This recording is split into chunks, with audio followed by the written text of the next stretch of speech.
see a larger appeal on the horizon. You're surrounded by journalists. Hold your position.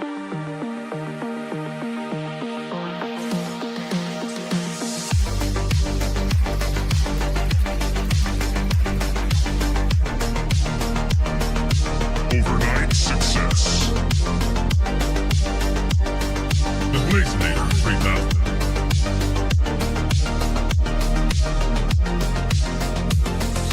Double blaze.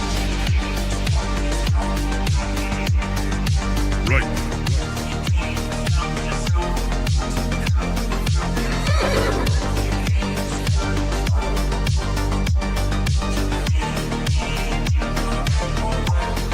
That's misinformation.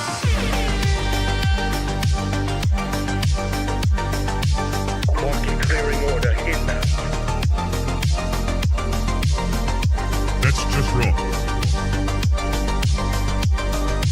You're surrounded by journalists. Hold your position. Come, get up.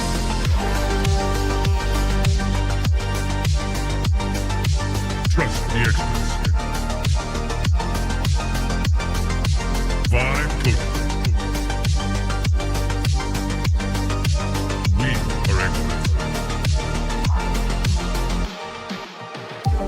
Founder mode. 5 coded.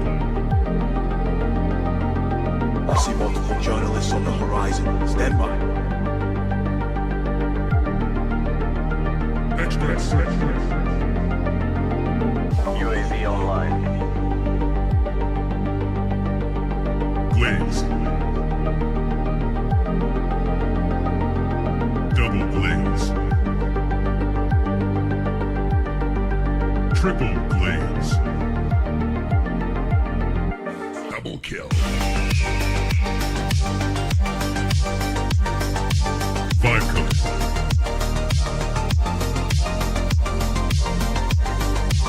Wrong.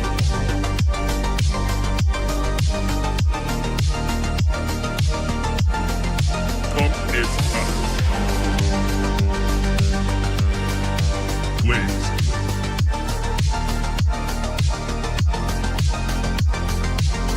Team deathmatch.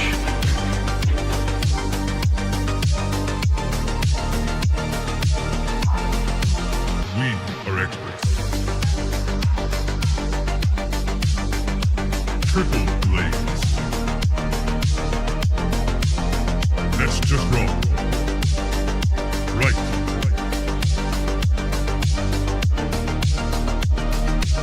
Marking clearing order inbound. Come, get up.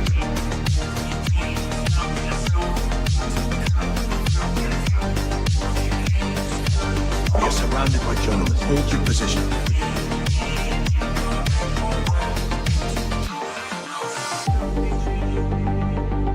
Strike 1.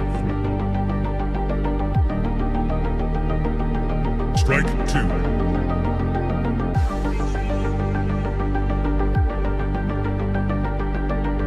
Activate Golden Retriever mode.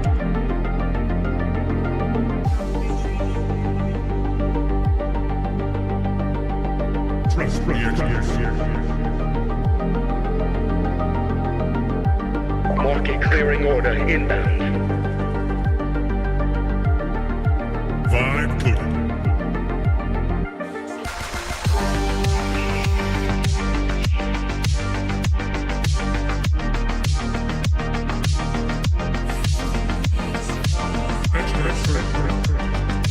I see multiple journalists on the horizon. Stand by.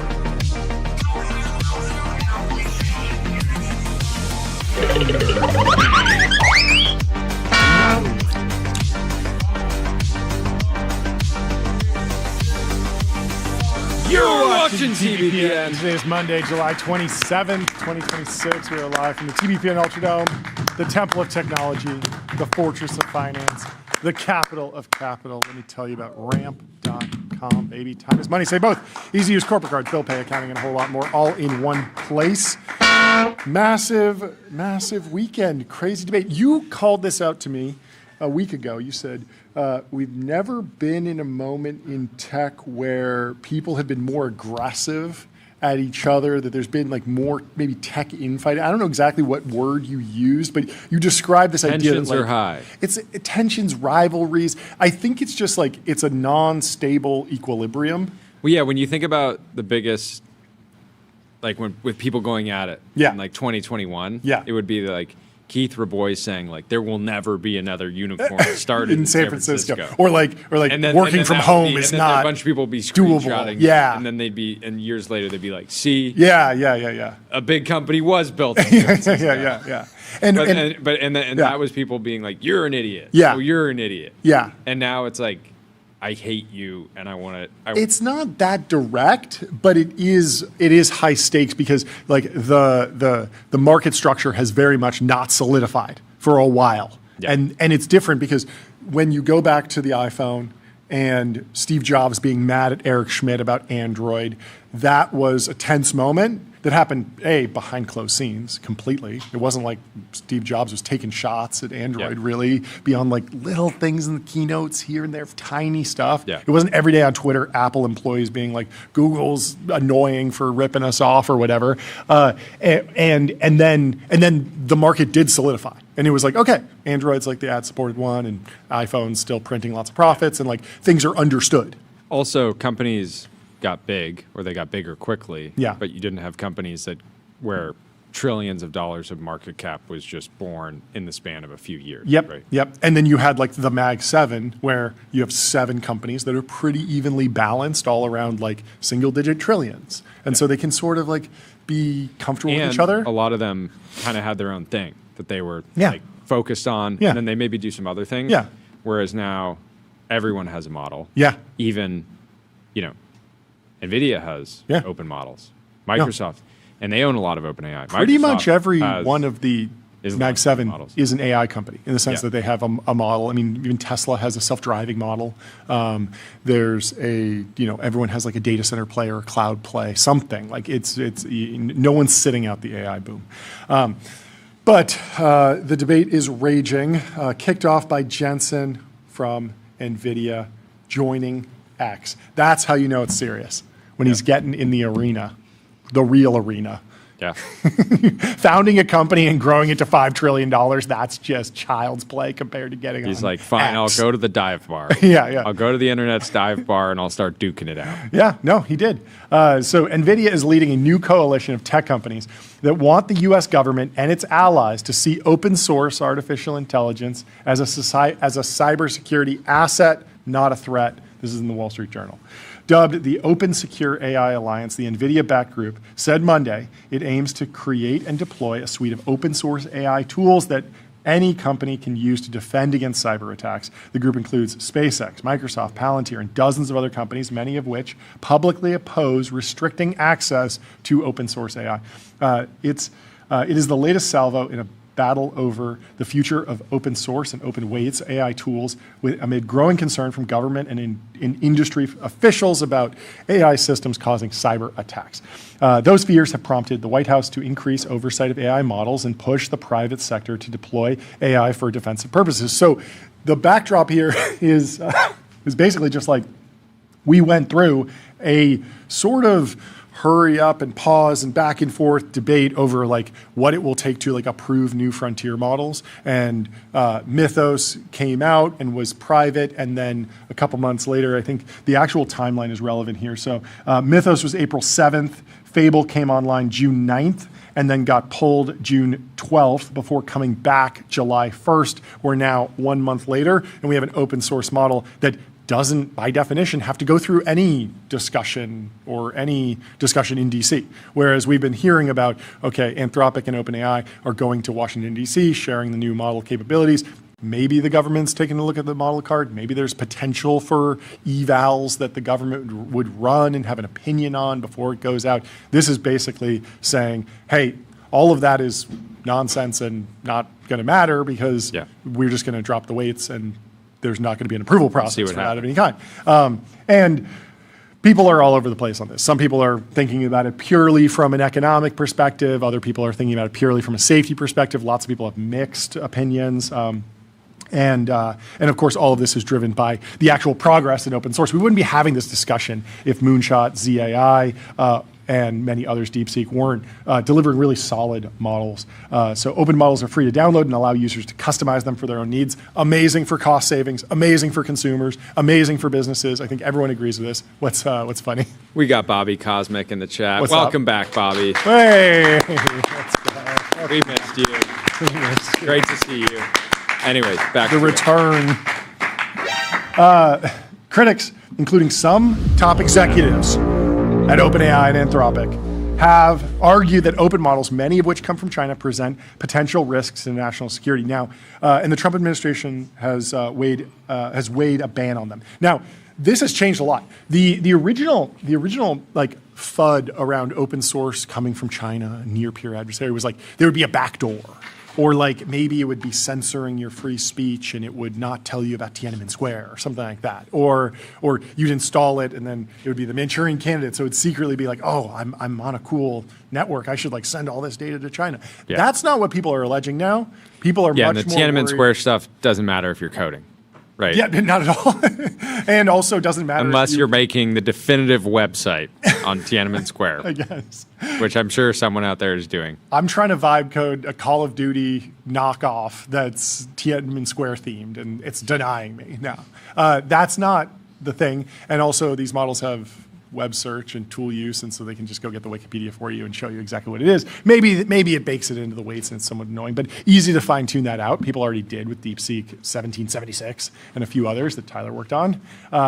And now it's a very, very different risk position. It's saying that you're going to give everyone the ability to hack any system. Now, hacking systems is illegal, and it's not like there's still consequences for that. But but there is this position of like, okay, well, there's a lot of people that don't care about the consequences because they just want to, attack their adversary internationally, or they don't think they're going to get caught, or they're going to use open source AI to cover their trail. And so people are worried about it for a very different reason this time around than I think last time when people were talking about any risks to using open source.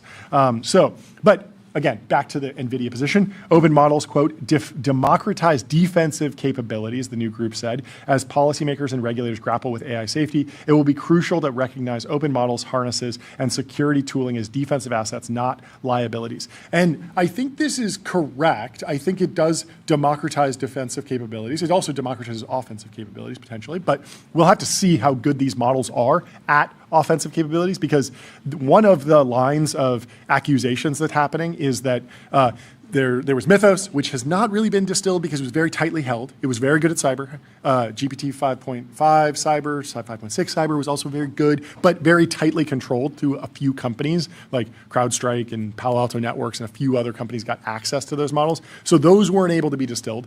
Fable 5 went out. And during those 3 days, and then later a couple weeks, there's this allegation that they were able to distill on it, but Fable was notorious for refusing to do cyber stuff. So there might not be that much cyber data in there, but then also these models generalize, and if it just gets good at coding, it can get good at cyber very quickly. So you can sort of bootstrap on an RL environment, and then you could have a model that's very good. Now, Tyler, how good are these open source Chinese models at cyber? Generally. Yeah, I mean, it's hard to tell. I think Guillermo Rauch from Vercel said they ran an internal benchmark on cyber, and K3 was like quite good. Okay.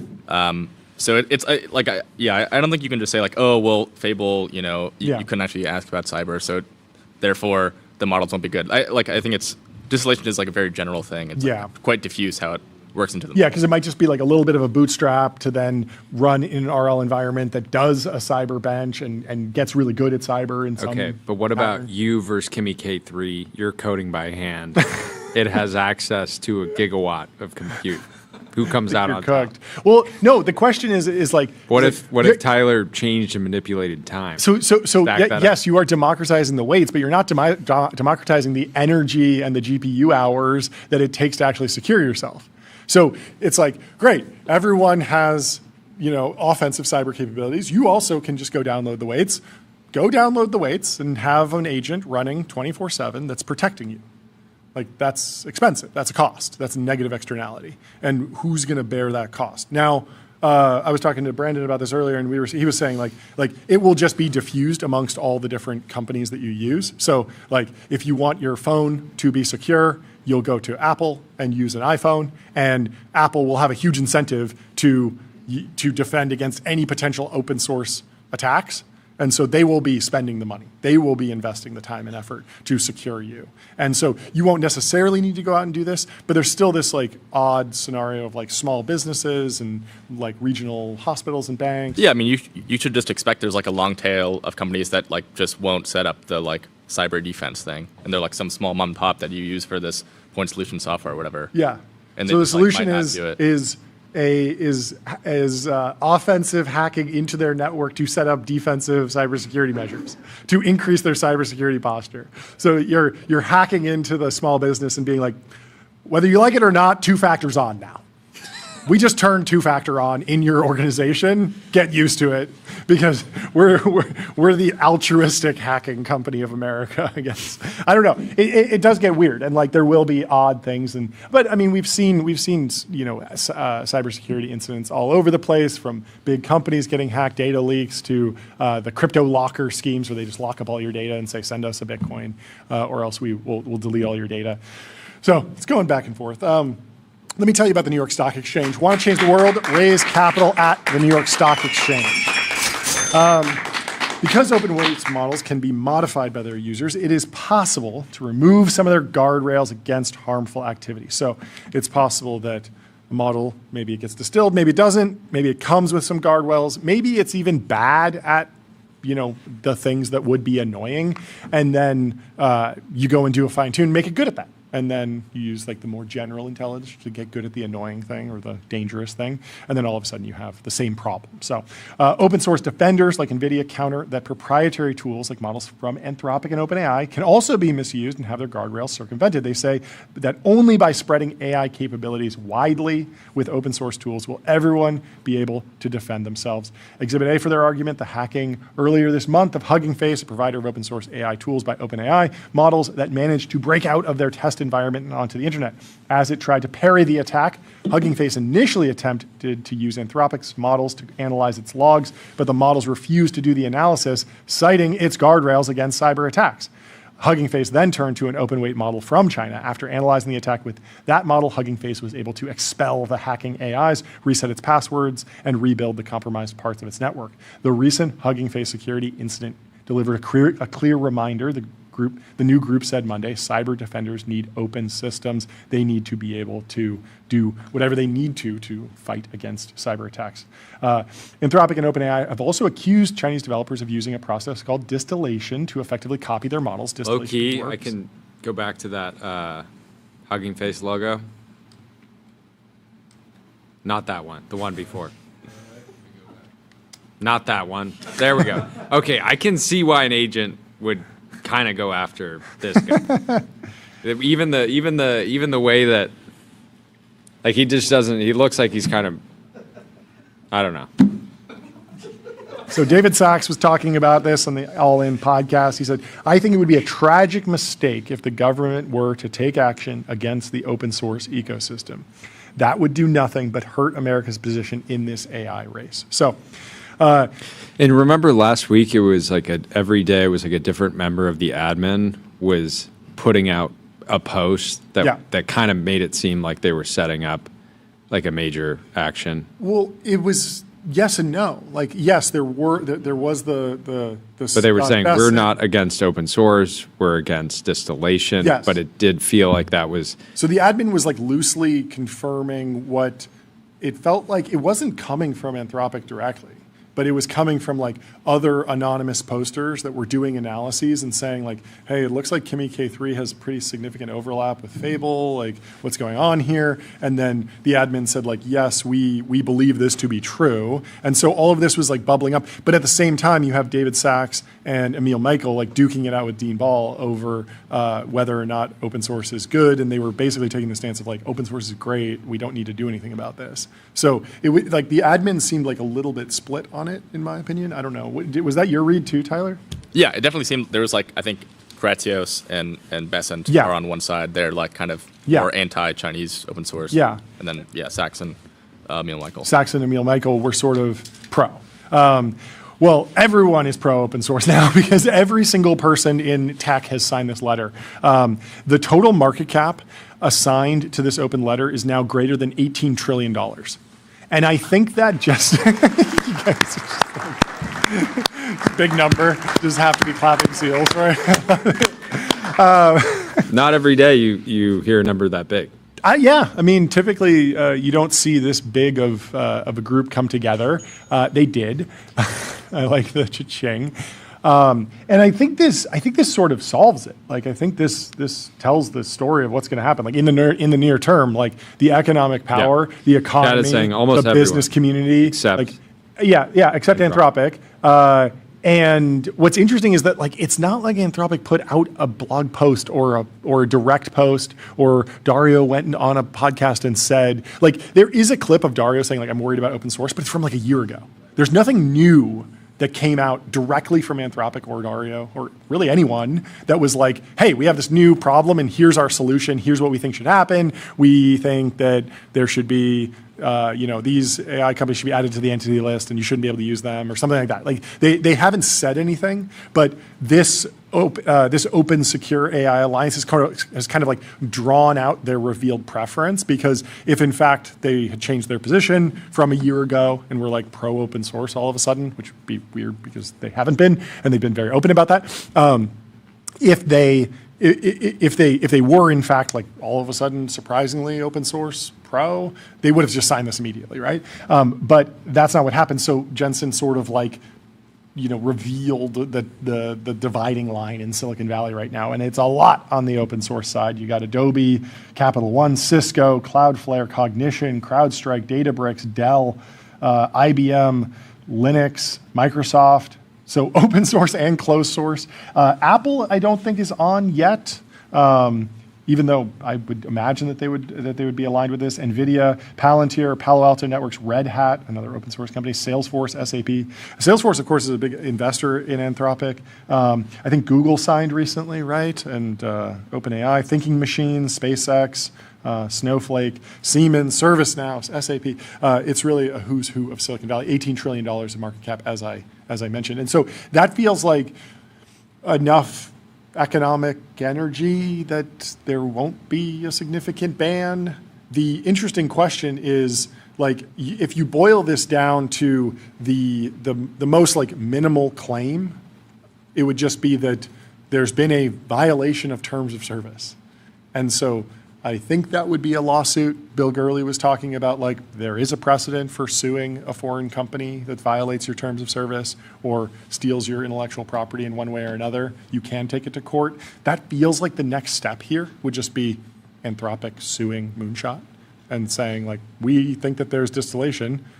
Right now, Apple's suing OpenAI because they think that there was something that was stolen. They make a claim, and then that's, that's sorted out in the courts. And OpenAI, of course, says we have no interest in other people's trade secrets. And Moonshot would say the same thing. But then it would go to court, and there'd be discovery, and there'd be testimony. The question is just like, with Apple and OpenAI, they like walk across the street, and they can go and talk to the judge. Like, what's going to happen? Yeah. Is this going to go to like The Hague? Like, Mike Solana says, should we try an open letter asking China to stop stealing from us? Wait, what is this? Should we try an open letter asking China? And he also says, everyone knows the side with the most open letter signatures is correct. And if you don't sign a popular open letter, you are bad, as tech intellectuals learned beyond doubt between the years 2016 and 2021. I actually don't. I remember the open letter era. I remember what he's talking about, obviously, a lot of pressure around social issues. Interestingly, I can't actually remember exactly what open letter there was. But what's interesting is that I don't remember that era as an attempt by one company to build a coalition to draw out a revealed preference, like a hidden preference, from another company. So like if you go back to like DEI or BLM or any of these like social crucible moments, it was not like, okay, Apple is pro diversity and Google isn't, and so Google is. And they got Yeah, Apple got Spoilers. everyone else to sign it, and by Google not signing it, it was very obvious that they had this belief. It was more just like everyone in tech was like moving around this, and there were a few people. But I don't know. Maybe it did have the same effect because there were some people that weren't on that side at the time. I don't know. It was a wild time, and yeah, maybe it's worth reviewing the lessons. People are so split on this. DHH wants Open letter to get beer pong in the Olympics. I'm a fan of closed letters. The closed letters, they're expensive, but they're just a little bit better. I don't know. Making the case for closed letters. Do we need more open letters? I don't know. Is Anthropic going to go letter for letter with Jensen? You think there's going to be another open letter? It's just only them signing it. Some other people might sign it. I don't know. Anyway, here's an open letter. Get on Railway. Railway is the all-in-one intelligent cloud provider. Use your favorite agents to deploy web app servers, databases, and more, while Railway automatically takes care of scaling, monitoring, and security. This, of course, goes back 10 years. This debate has been going on Slate Star Codex in the less wrong world. They've been talking about this for a decade now, which is crazy. Nathan Calvin has an interesting look back here. Should AI be open? Scott Alexander wrote that blog post in 2015. He was thinking about this. It recently occurred to me that it has been over 10 years since this blog post, which was influential enough to be discussed among the founders of OpenAI. Interesting to reread it now. I think the Ilya quote comes from like a Reddit post, not the actual comment section on this post, but Ilya, who was just in the process of joining OpenAI in 2015. Like the initial organization had been created, and everyone was like finishing up PhDs, and then was going to move into one office to start working together at this time, just to set the playing field. But Ilya was on the founding team, and at the time, he wrote about this article on Reddit when there was an AMA about the OpenAI team. The article is concerned with a hard takeoff scenario. This is Ilya writing. If a hard takeoff occurs and a safe AI is harder to build than an unsafe one, then by open sourcing everything, we make it easier for someone unscrupulous with access to overwhelming amount of hardware to build an unsafe AI, which will experience a hard takeoff. As we get closer to building AI, it will make sense to start being less open. The open in OpenAI means that everyone should benefit from the fruits of AI after it's built, but it's totally okay to not share the science, even though sharing everything is definitely the right strategy in the short and possibly medium term for recruitment purposes.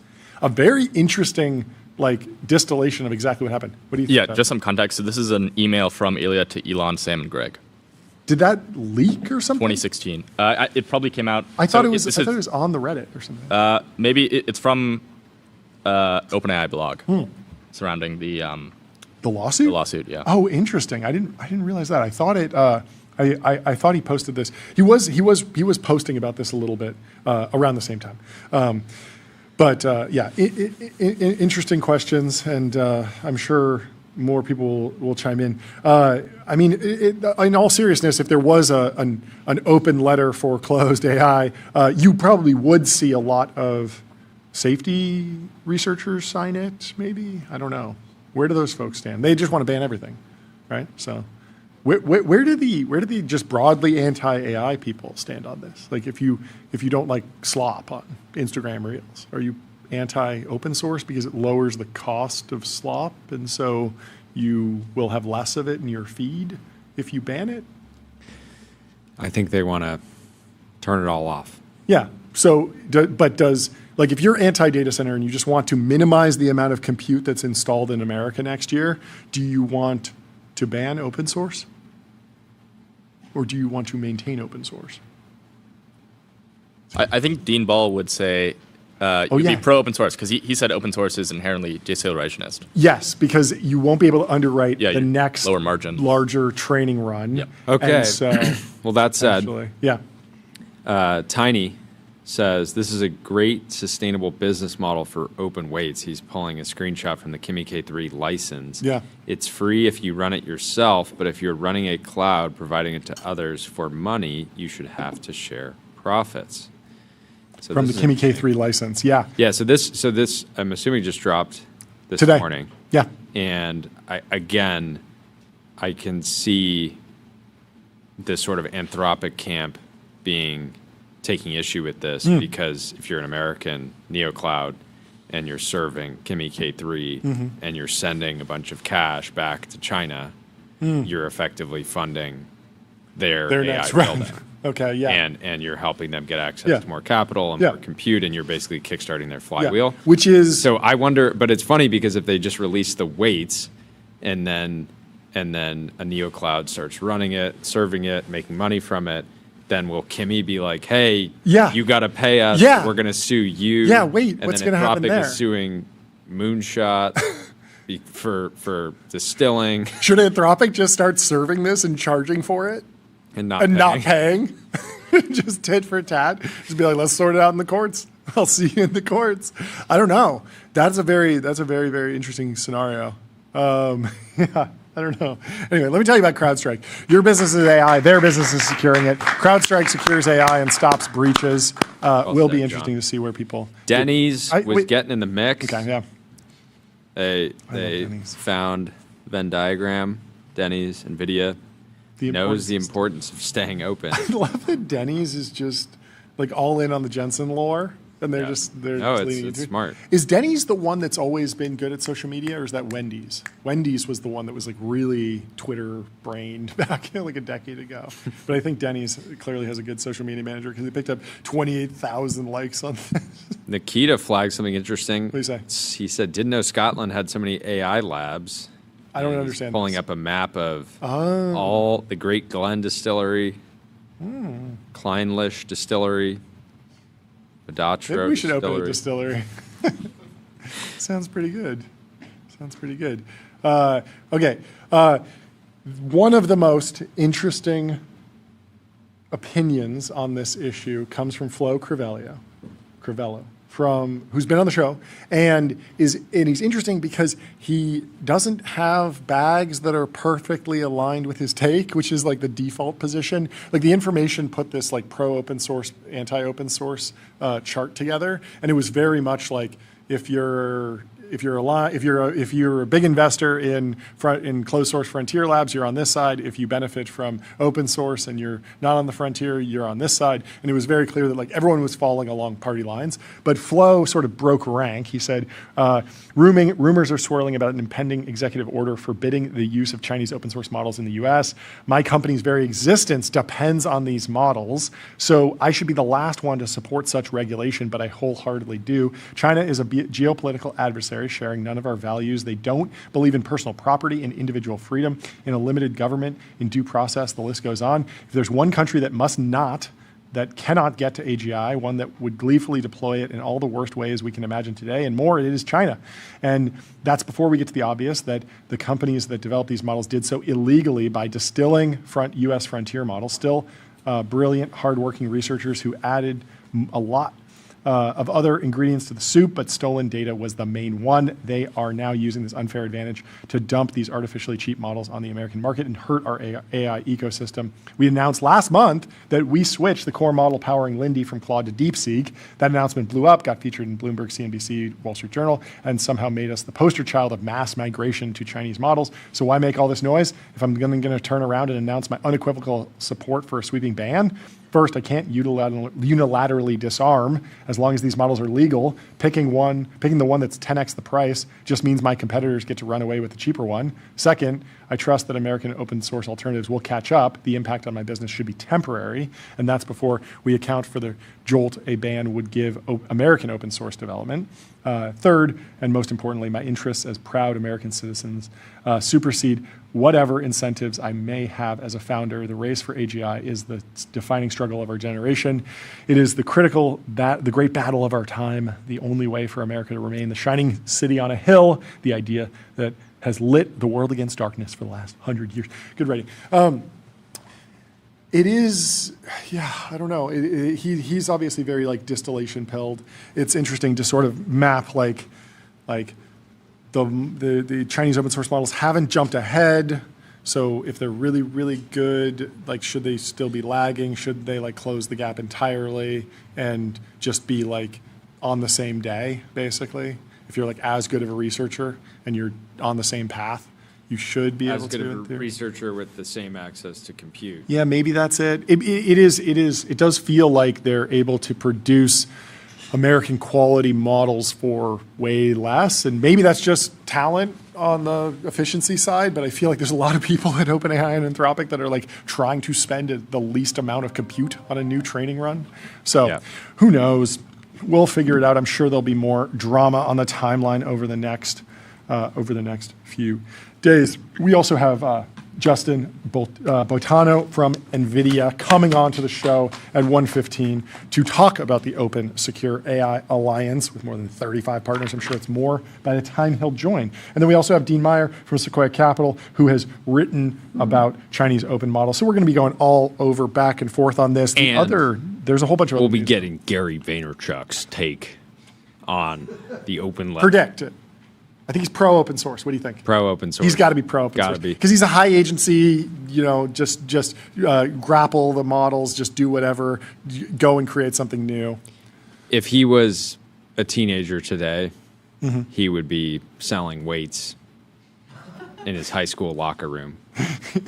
He'd be sending a white label. He'd be flipping weights. flipping weights, and would he be paying He wouldn't be the paying moonshot Jimmy bill? K. No? No. He'd be No paying, way. No, not paying. He'd be rolling that into his Supreme sneaker bot.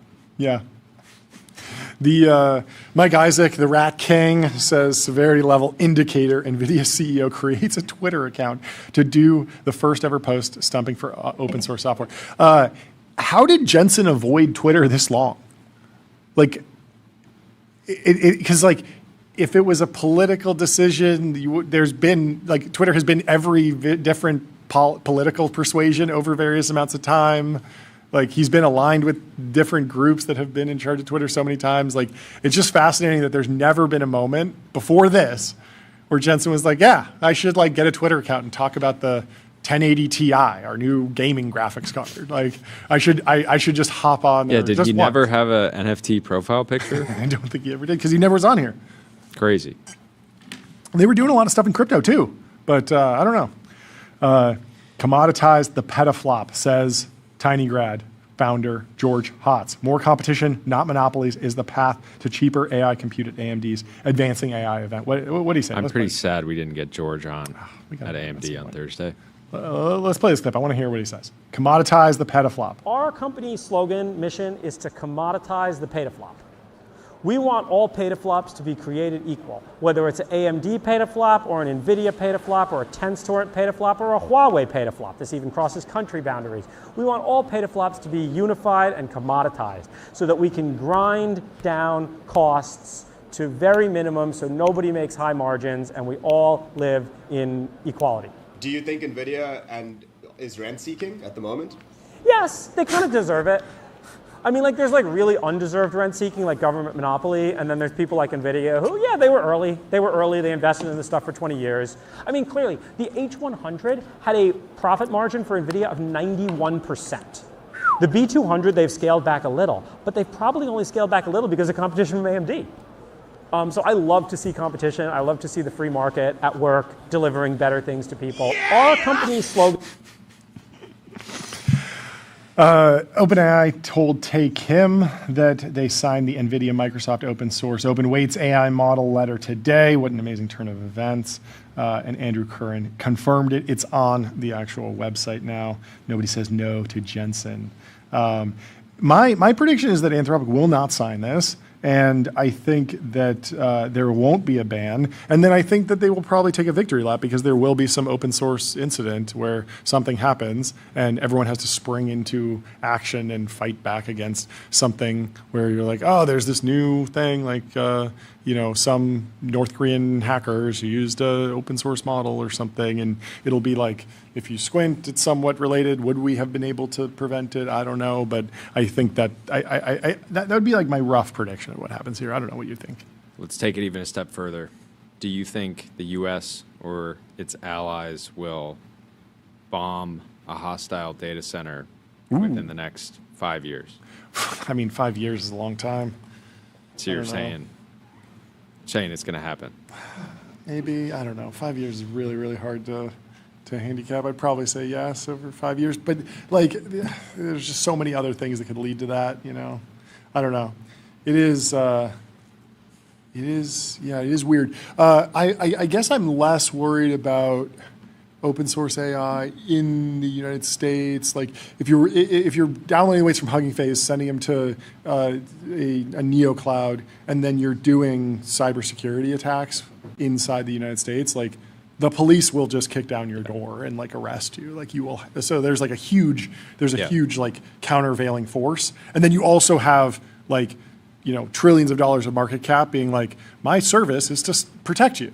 And so like, you know, people I pay for 1Password, right? Like you pay for all sorts of things, CrowdStrike and Palo Alto Networks and all these different cybersecurity companies will be going out, making money, pooling resources, all sorts of different stuff. So Julian over at Anthropic. Yeah. Clearly grinding into the late hours Friday night, finishes up his work week. It's almost 2 a.m., gets on X, sees Jensen's letter, fires up. I'm a dunk. Goes to bed, wakes up the next morning, 6 million views. He didn't get ratioed. More likes than quote tweets, right? Or more likes Wow. than replies. So, you know. Wow, it's powerful. Right. But yeah, he says, I'm so excited that Jensen is a believer in open source This now. shouldn't be a surprise, right? Because I think everyone can see that open models are going to be as good as our current frontier models within the next, call it, year. And they will present the same risks that Anthropic talks about with their own models, right? And so it would be disingenuous in many ways for them not to be against open source. So anyways, I see their side of it. I think that it is a sort of cohesive view, even if there's plenty of arguments on the other side. Yeah. I don't know. It doesn't seem like that much of a hypocrisy to, you know, have your GPU driver be closed source and still be open source in this particular way. I don't know. There's like a seed of a dunk here. But I can see why he got so much pushback. Well, yeah, people love open the main source. take. Yeah, the main take is like you can generally support open source without requiring that you open source your own products. Yeah. Yeah. And so anyways. Yeah, Joe Weisenthal boiled it down like so well here. He says, I think this word distillation, an obviously legitimate technique, which nonetheless invites weird philosophical questions, is distracting people. It'd be better to just refer to terms of service violations, which better clarifies the global regulatory arbitrage people are frustrated by. Yeah, it is weird that Meta and Google, with all the CapEx and all the researchers and everything, are not ahead of Kimi K3 right now, at least in benchmarks, right? That's basically what's going on. And you would think if it was like open game, but maybe they're just better. I don't know. Maybe, you know, you got to prove the TOS thing. It's just an allegation right now that's being like leaked out through the admin, so it needs to be like definitively proved. You have to show the chain of what happened and what's going on. But it is a wild time. I mean, Kimi's denied it. Like at least like employees have gotten on there being like, "What are you talking about? Like we're not distilling anything. We're just goated." All right, John. Yeah, what you got? Time to talk about startup school. Okay. First, let me tell you about Codex. Codex is a powerful workspace for getting work done with AI agents, whether you're writing code, analyzing data, creating content, or automating business workflows. Codex helps you move projects forward from start to finish. Startup School. This is insane. I cannot believe how massive this event is. It's sick. Yeah, I think it's so. Almost every take that I saw was negative. Really? I saw a lot of people that were like, they got me back.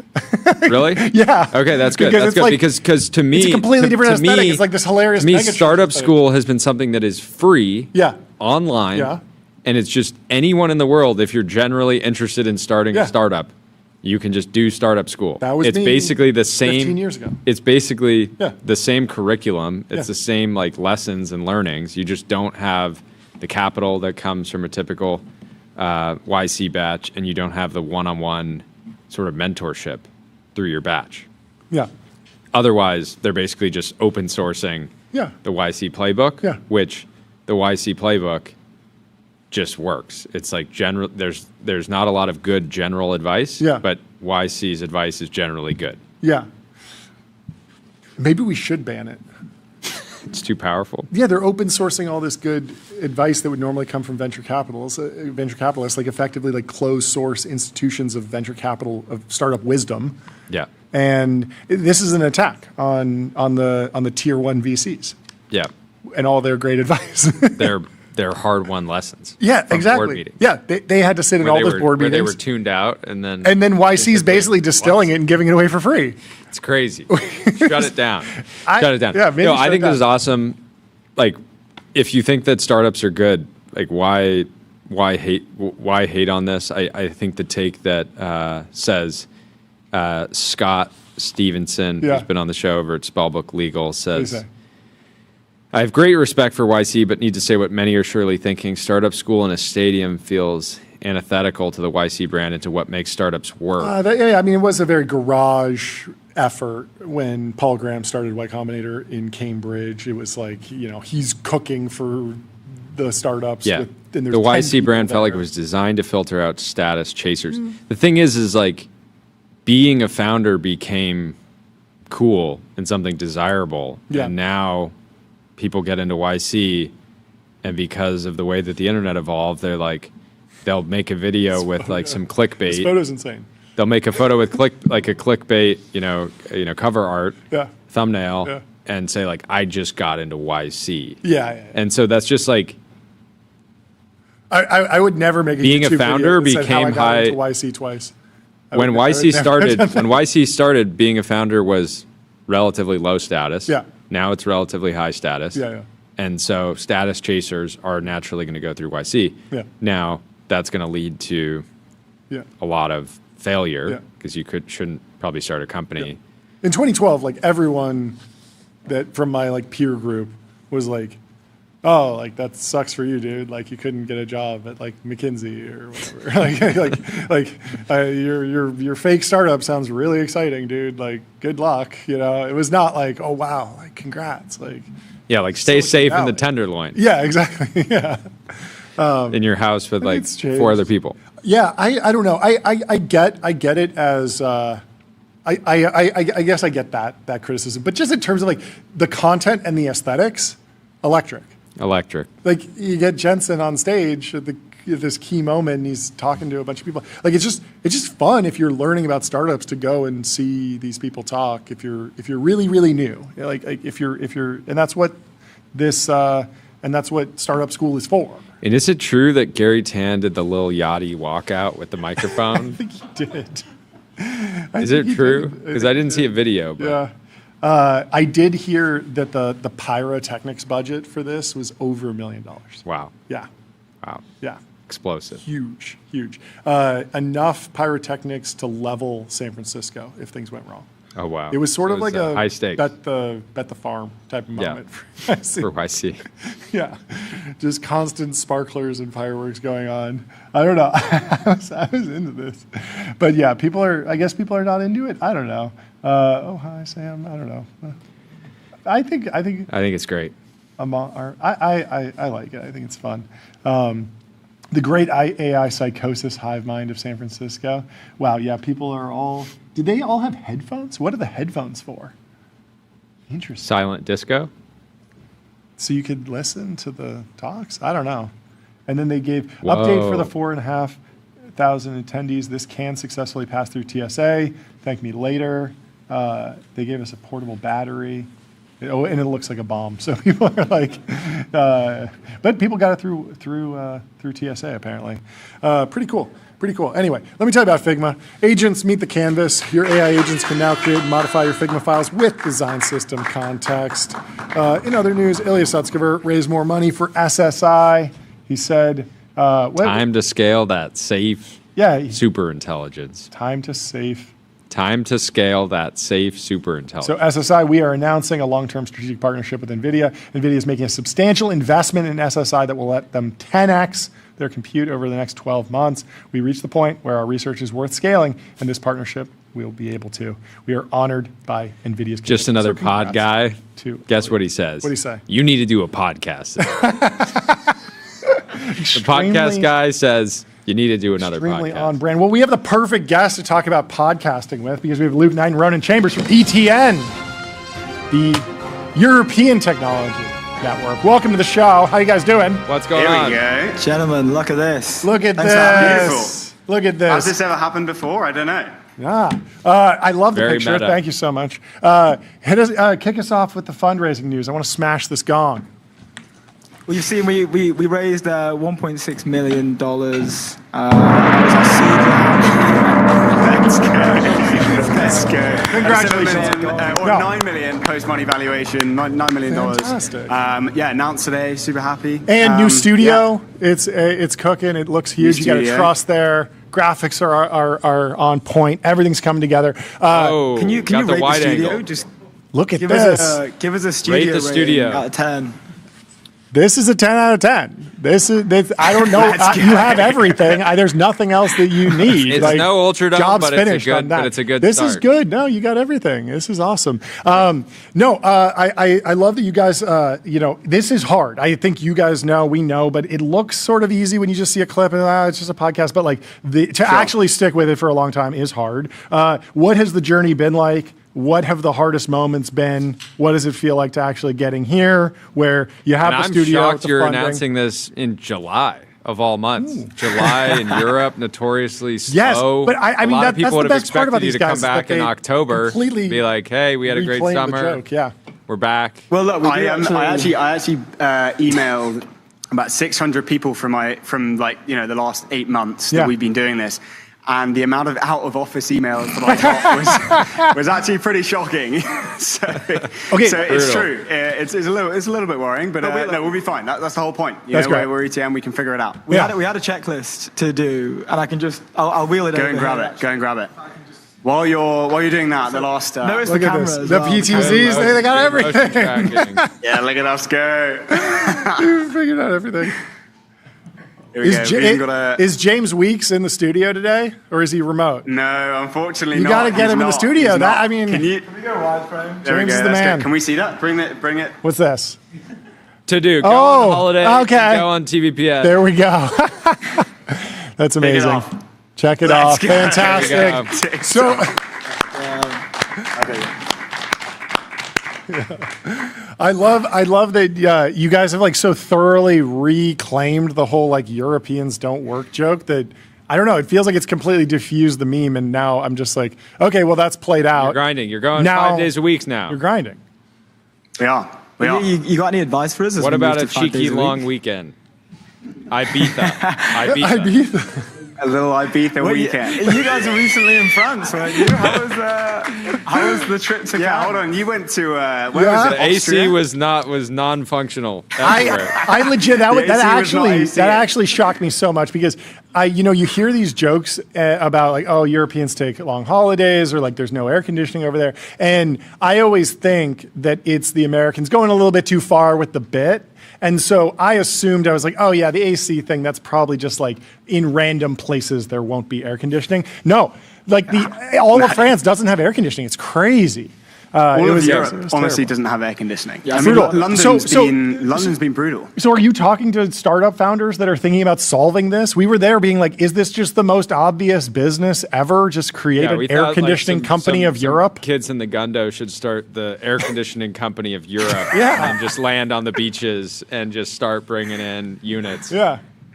Is anyone They'd working on have good merch with that name, to be fair. Well, I know that one of the Collison brothers has put out loads of posts around how people are literally dying from the lack of AC, and no one's thought to thought this out. Like when we had the heat wave recently here in London. Maybe we'll have to get one of our interns to get on it. To get Incubation. There we go. So Code a quick website, get an intern, Hey, this is nice. shipping in some AC units from I wherever like they it. ship them in from. I like it. like talk to our own. Whoa. Okay. Whoa. There we go. Hey, Ooh, intern cam. I like it. Attention. What's up? What's hi, up, guys. lads? Okay, so I mean, obviously, like there are a lot of elements down to the PTZ cameras. You're clearly standing on the shoulders of us. Of the You have the Ultra picture right there, and it's great because like we've defined a bunch of different like patterns that allow this business to work. Like when I see the logos at the bottom of the ticker, I'm like, that's great. That allows you to pay for the studio and the interns. Where do you see the show going? Where do you want the differentiation to be? Because you're already differentiated just in the fact that Europe is different than the stuff we talk about. You cover stories that way deeper than we do if it's about Europe. But are there other things that you're thinking about where you're like, yeah, actually, like we want to go a completely different direction with this? Yeah, sure. That's a really good question because when we actually didn't think that we would raise any money. Yeah. We were doing pretty well. As you mentioned, the ads model, what you guys have kind of built in terms of a model is great, right?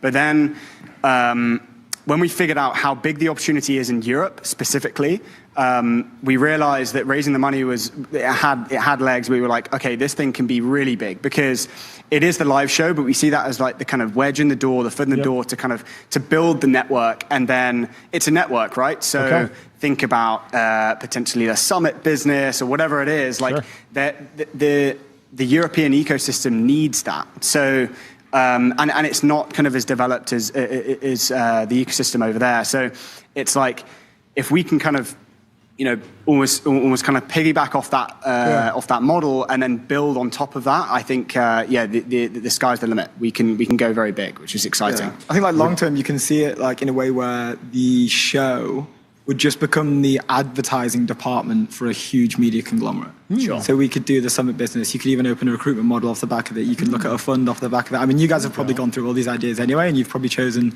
let's just nail this. Like you guys were first to do this. You were first to create the model. So I don't think there would be a need for you guys to innovate because you smashed it. You don't need to. You had first mover advantage and you crushed it. You're encouraging us to rest on our laurels? we did put laurels on the merch. So it's not way up. Can we do a breaking TBPN resting on laurels? Like you guys have been successful with like the TBPN for Europe model. There's also TBPN for car dealerships over here. I don't know if you're familiar with this. The car dealership guy has a live show. You guys have talked about this. Yeah, we had him on the show and we've talked about it. And it's great because like we never cover car dealership news. It's a great.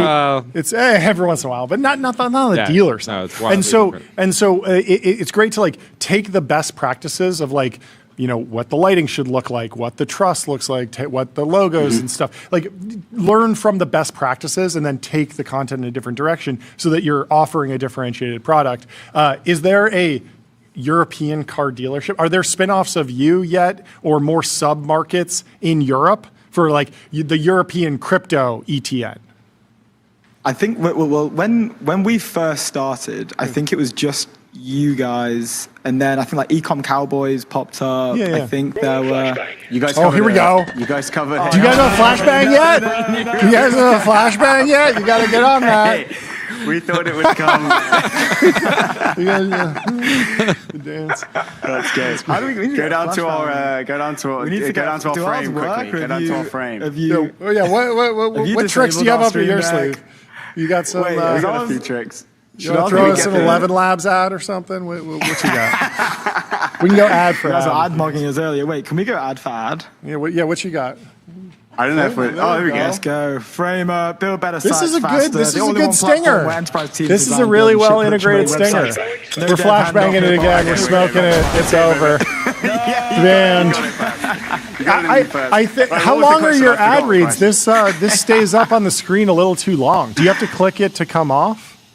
That's a good question. That should just come off. I think my feedback would be a little bit tighter on that. A little bit tighter. You don't want people getting distracted. Okay. Is someone writing this down? Yeah, it's recorded. We'll get it on Granola. There you go. Are they a sponsor too? No, they're not. This is day one. Not yet. No. Working on it. This is the worst it will ever be, boys. So it's fine. It'll always get better. That's right. What was the question? I forgot the question. The question was just like. What else is there demand for a ETN 4x in Europe. So there was demand for TBPN for car dealerships. There was also demand for TBPN for crypto, because we don't really talk about crypto that much. And there's been a few other like spinoffs that have made sense, and a lot of them have gone their own ways. They don't even look like us anymore. There's like all these different things that you can do, but they adopted like some of the best practices of like the ad model, and some of the overlays, and some of the live. But what I'm interested in is like what else is going on in Europe that might demand a live show. Okay, so when we started the model, started ETN, we were like, this could be done in you mentioned like car dealerships. This could be done in fashion. I could get two people to go and do a live show for fashion. That might be good, especially in Europe. Like a cooking show, whatever. All the houses are there. Like. Yeah, literally. Yeah. So it's like someone could do that, get the best designers on every day to talk about, I don't know how fashion works, but like the new jeans that they've just like designed or whatever it is, right? So like I think you could go like category specific and verticalize in a category. Yeah. In Europe specifically, not yet. I mean, we're 10 months in, so we'll see what happens like towards the end of the year. You guys were going for, I don't know, at least maybe 9 months before we caught on, and we were like, look, this needs to be done in Europe. This is a great model. What were you guys doing for the first 9 months? Vacation. We know the bit. No, you guys should do TBPN for Euro summers. There we go. Just daily. We go on the road live. a lot, to be fair. We did Monaco with A16Z, which is great. We saw Anish, who I know knows you, Jordy. Yeah. We had Nico on, which was awesome. So Greece in Greece with Panathenea. We were at the Louvre in Paris. Oh, right. I got you started on vacation destination. Now you're. I mean, there are a lot of summits in Europe. Monaco, Mykonos, we only choose the destinations where we actually want to vacate to. Yeah. But it's a good model. But do you with the 5 days a week, do you think we should scale do it an AI pause so that the AI researchers can go to Ibiza? Or to let them off for a week. I mean, they're all going to be post-money pretty soon anyway. Quick 1 week pause. 6 month pause. 6 month pause maybe. If you can get all the Frontier Labs to sign off on that, like Jensen did for his global letter. It's AI summer. Yeah. Last question: Do you have a like an on-camera intern? Our original intern has evolved into a co-host. So he's co-hosting now. Yeah. We've not got a Tyler yet. Okay. We did put a job ad for 2 interns, and we got like 360 applicants. Wow. And there's people based in SF that had interned at like Tesla, SpaceX, pinging us to be like, can we work for I'm moving to Europe. That's sick. Yeah, which was nuts, but I don't think we can make that work. They wanted to Euromax with us, and we thought you probably are too qualified and we couldn't afford you. What's the European version of the gong? We just we should have done a bell, because in America you actually ring the bell. We randomly went with a gong, which is very Asian. I think a big AC unit that you just earlier today we did saber you sabered a champagne bottle. That's good. We did saber. We'll send you the video of us sabering it, but as you can see, it. Okay. We've got the TBPN. And there we go. The lights. There you go. Yeah, that's pretty. Works better the chat is saying confirmed. Tyler has not been Ooh, distilled. I like this one. This is a good soundboard cue. Too long though. Oh wait, actually, if you're gonna play the whole song for a little bit, then you're good. Yeah, it's good for like intros sometimes. Okay. Yeah. Yeah, it's great. You guys are like nice Wii Sports tune. Just like AI. You guys are like 6, maybe 12 months behind. But you're doing a great job. Day one. We had to keep it concurrent with the No, it's good. It's good. We need to get the flashbang going though. Yeah, we need to work on you guys. We're happy for you guys to distill the show. Ooh, this one's good. I like that one. Hey, don't give them any ideas. They'll take off. Yeah, no. We're going to distill it back. It's like when you ask Claude what model it is in Chinese and it says it's DeepSeek. It's like it goes both ways sometimes. You never know. No, I think what's the best is that this can be a grind, like 5 days a week, a lot of stuff. There's just a lot of work, and it just seems like you guys are having fun. Are you guys having fun? We're having fun. The most fun we've ever had. It's great. Yeah. It's great. Being Yeah, cool we get to people, talk to doing fun cool stuff. people, and we're two mates talking to each other for a living. It's great. That's the best. Amazing. Best. Exactly. Stoked for you guys. You guys are living the dream, so are we. Well, congratulations. Wait, before we go, I want to ask, can we please. get some Lucy's for the studio? I'd be happy. I'll send you a whole vending machine. Really? Yeah. We'll see. We'll send it That's 10. great. I love it. Yeah, it's amazing. Oh, yeah. I'd be happy. Let's do it, bro. We're European. We need those. Yeah. Send me your address, and we'll chat offline. But we'll send you a bunch of stuff. No problem. Maybe you could become a right, good distributor stuff, boys. if that's legal. Yeah. That'd be good. Great to see you guys. Congratulations on the new funding, and Congratulations. congrats to the whole team. We'll Great talk to you soon. Have a good We one. appreciate it. Cheers. See you soon. Goodbye. Ciao. Let me tell you about Cisco. Critical infrastructure for the AI era. Unlock seamless real-time experiences and new value with Cisco. What a great crossover. You'll love to see it. Well, we have Gary Vaynerchuk, creator of VFriends, back on the show. Third time. Love catching up with Gary V. We'll go all over the place. Creator economy, AI, open source, building stuff. How you doing, Gary? What's up? There he is. Man. Men. Or I think you said Man. meh. You're doing meh. Meh. What's happening? Okay, I want to start with something. Unless you have something to kick right off with, I want to start with something.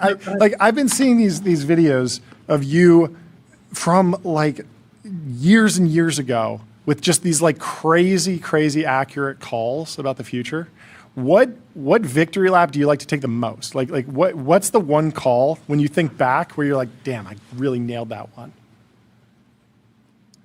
Social. Like if I'm being honest, no, it's crazy. Too bad I wasn't making the videos back then. Like just my complete conviction on Facebook and Twitter, completely unearthing and changing the world. Yeah. No, it's ironic timing. I met with someone today I hadn't talked to in like 12, 13 years, retired gentleman. I met him early on. He's like, it's crazy how much you believed in that stuff and how dismissive we all were. But there's, listen, one of the few things I really do well in business is I don't let my audacity or my current financial situation or what I would like to happen financially dictate my observations of the consumer. I don't think I'm smarter than anyone or have a bigger knack. I think now let me give some flowers to you boys. You have some of the greatest people on here, right? You guys have crushed. Yeah. You've also gotten much better at your actual job in interviewing because, I'm a day one with you guys. So I just want to give you some flowers. You guys are getting better and better. Yeah. All these brilliant people you have, it's not that I know it better or I don't know it better. It's that I'm willing to completely change course of what I think is working for me, or I'm willing to lose all my money to be historically correct. I'm not talking about things that I want to happen for my financial interest. Yeah. I'm talking about what consumers are actually doing. Do you think you were more bullish on and the other thing is than like the actual platforms? Like, because like when I look back at some of those calls about like the pivot away from there's this one where you're like looking at the newspaper and you're like, nobody's going to use the newspaper. They're just going to get their news online from other people. And it's like a very accurate prediction. But it's like that distinctly wasn't coming from like Mark Zuckerberg in 2008. He was just saying, like, I built this cool website. Like, it's fun. Yeah, it's like I'm connecting the world. Yeah. It was connection. I think that when you go read Crush It, the first book I wrote in 2008, also in that time, I am fully predicting, and you guys know this, we've talked off, like, I predict, literally there's parts of the book that talk about what you guys are doing right now. Yeah. Yeah. No. You were super early in the live streaming, too. Yeah. And don't forget, we just came out of Friendster and MySpace failing. Yeah.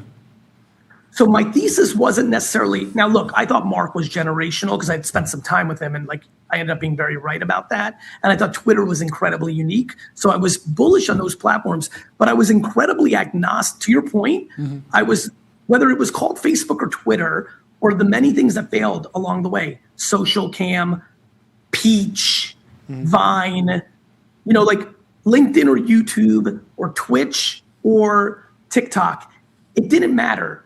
Apps that connected people on top of the internet, I knew had to win because of the network effect of scale and no gatekeeper in between. You think you two handsome young bozos would have gotten on CNBC? You would have had to wait. Yeah. But I knew that you could just do it, Bozos. and then it's like sports. We love the term bozo.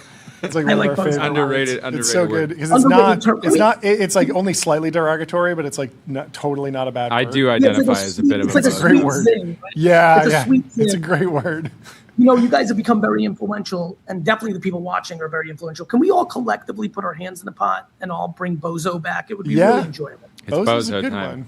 It's time for golden retrievers are kind of bozos. Yeah. They're lovable. No. We talk about golden retriever mode. Yeah, better distillation. Jordy, sorry I cut you off. What were you going to ask?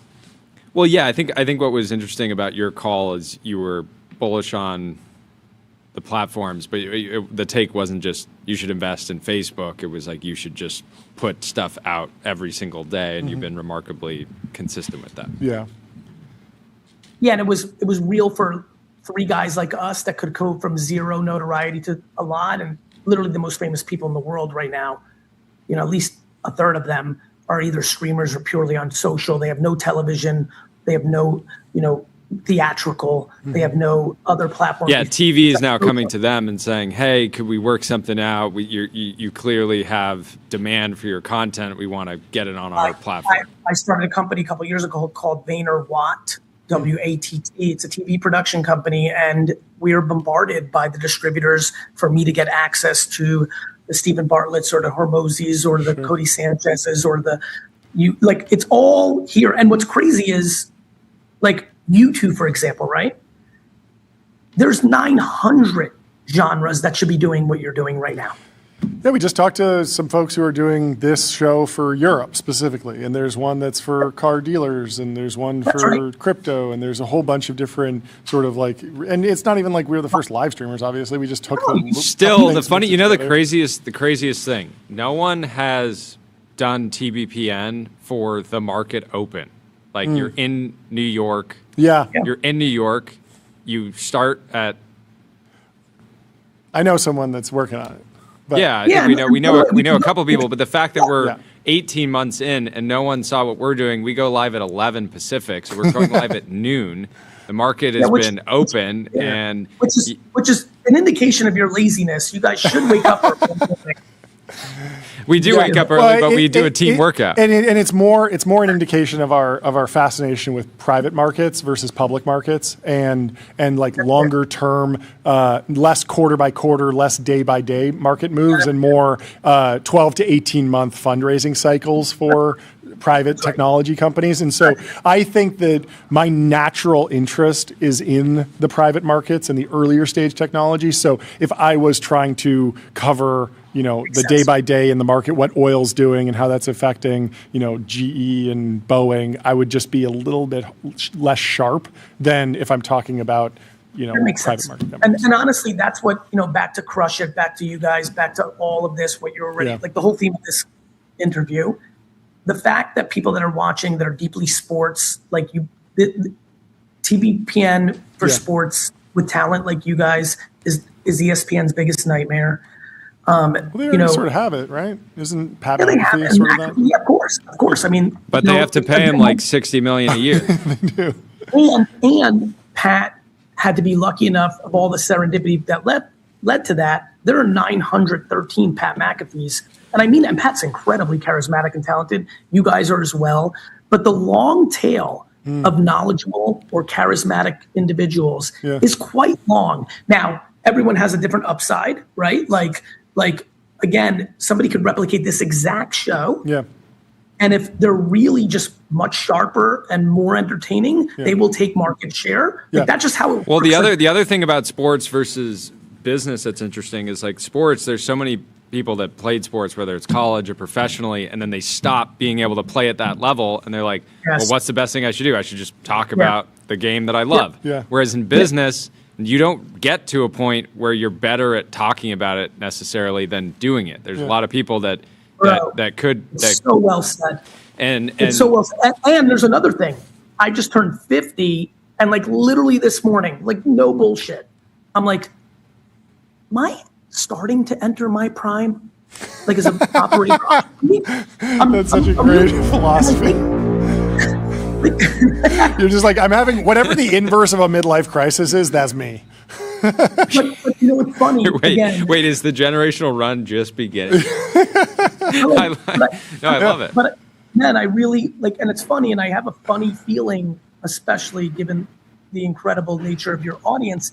I think when that was just delivered a few minutes ago, there's just a lot of people that really understand it because, my whole life and probably many others watching here, you wish you were an athlete, but if you were an entrepreneur, you kind of realize at 30, you're like, wait a minute, if I was an athlete and I was great, I'd be kind of wrapping it up or thinking about post and I own a large sports agency. My brother and I own a very large sports agency now called Vayner Sports. I feel for these kids. This is what they were meant to do. They're 35 years old, and they're like, "What do I do with my?" Just really intense No, I know stuff. I feel so blessed to have always been obsessed with business. Like I never came close. I got very into surfing, but I never liked surfing as much as business and. Having a love for something that you can do for a lifetime. Even more so, people say like, "Oh, you should play tennis because you can play it, basically indefinitely." But it's like, well, you can do deals for life. That's a good segue. Yeah, this is what we always bring up. Got a segue. Sorry, one second. We always bring up Warren Buffett and Charlie Munger. It's like the greatest run of that career happened from like 50 to 90. It's like, that's so 100%. Long. No, but wasn't it more like 70 to 90 or like 80? It was like 60. That's right. So segue. Yeah. You just brought up tennis. I've done incredibly well. I think this is important for a lot of people. Again, I'm always thinking about the audience. Alternative sports league investing. Mm-hmm. I think I think there's some more fun stuff you guys could be doing about that. It's gone really well for me. Yeah, Alexis. We had Alexis on. He has the running league, which is cool. We had the founder of Enhanced Games on. Yeah, there's some article in the Journal today. Is Padel the next pickleball? Right. So pickle was a huge win for me. Right. Yeah. I bought a team for $500,000 pre-COVID. They're trading at $16 million right now in our Major League Pickleball League. Wow. Right. So do people watch picklebable? Yes, that's why I invest. So I have a little bit of a secret of why I think I'm doing well, because I'm doing well with this wiffle ball league that is starting to get some juice. We got some great owners in that. Let's go. Wiffle ball boys. Let's go. I have one little advantage. It's back to this, and we've had some meetings off camera, and you guys know I'm pretty in the weeds with how communication and marketing works. The reason I invested in Pickle is Pickle highlights, even 7 years ago, massively over-indexed on social. Oh, sure. Yeah. Right. But the thing is, I do wonder if that's so. Dana White has the slap fighting league. Yes. Forget what it's called, and that's something that does incredibly well on social. But I don't know anyone, even hardcore MMA fans. It's like, can't wait for the card this weekend. Yeah. I'm gonna watch live. Two things. One, ish on incredibly well on social. You have to, because I've looked at that as well, and a lot of it is driven by the TKO machine, much more than, the organic nature of what I was seeing. And seeing somebody that's about to get hit in the face is naturally scroll stopping, even if it's not a good spectator. There's also something that people don't realize about sports that matters if you're going to watch it, which is your capacity to participate in it. Sure. Yeah. Right. Like people, a lot, when people try to zing pickleball, they're like, yeah, everyone's playing it, but is it a business? And I always literally those are the articles that were written about tennis and golf 50, 60, 70, 80 years ago.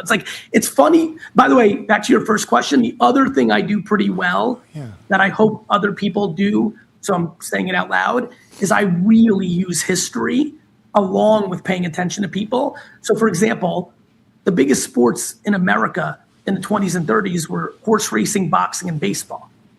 Those sports were very good on radio, but football is not a great radio sport. Oh, interesting. Football exploded with the television. If you look at the explosion of the football, it came along with television. Yeah. And so back to streaming, what you guys are doing right now, one of the reasons I'm invested in the sailing league, slam ball, pickleball, wiffle ball. Wait, what's slam ball? Slam ball's trampolines. It's amazing. You don't know about this? Dodgeball and trampoline. No, basketball with trampolines, so everyone can dunk and do backflips and stuff. It's crazy. All right, I got The to reason watch. I did it was I knew I didn't need, just like you guys didn't need CNBC to be like, you're the right on-air talent. All these alternative leagues do not need ESPN or Fox Sports to say yes. People can see this stuff through these platforms, and that's going to continue in an AR, VR. Sure. Like, we're going into an incredible era of opportunity and meritocracy. Yeah. Real quick, what was your reaction to the World Cup? Do you think that flopping will and flopping culture will forever prevent America from actually getting into? Do you think that's a bottleneck to growth? No, that's not a bottle. What, Americans are hypocrites. We love basketball. SGA is the greatest flopper of all time. I don't watch enough. I haven't watched enough basketball to have even seen SGA flop. But I feel like in Europe they appreciate the drama, and that it's almost like the acting of it all. But then you watch the replay, and it's like Americans that are used to watching some corn-fed linebacker run through a guy, and the guy just gets up instantly. It's hard to then go watch somebody flop and completely fake an injury. I think that soccer players at this point have this incredible 4 to 7% Academy Award-like acting capabilities that probably piss people off. But I agree with you. I'll use football because football is a sport that people hate when they first see it, and then they become infatuated with it because it stops and starts, especially the world. Immigrants coming to the U.S. when they're used to soccer, which is flowing, they hate it. And then inevitably within a decade, they love it because you start falling in love with all the little nuances. And I would say for Americans, the nuance of flopping is annoying, especially with the NBA. It's been a big topic, by the way. So I think, especially this season. So I think some of that energy came to it. But look, I mean, I'm a little older than you guys. Everybody who's over 50 knows this. The strides that America has made in its interest in football, aka soccer, over the last 30 years is profound. FIFA, the video game, had a huge impact. Being able to watch the Premier League in America on Saturday mornings had a huge impact. And it's a great sport, and I already am excited for the next one. What about the intersection of technology and a game like soccer? I grew up playing soccer, reffing soccer.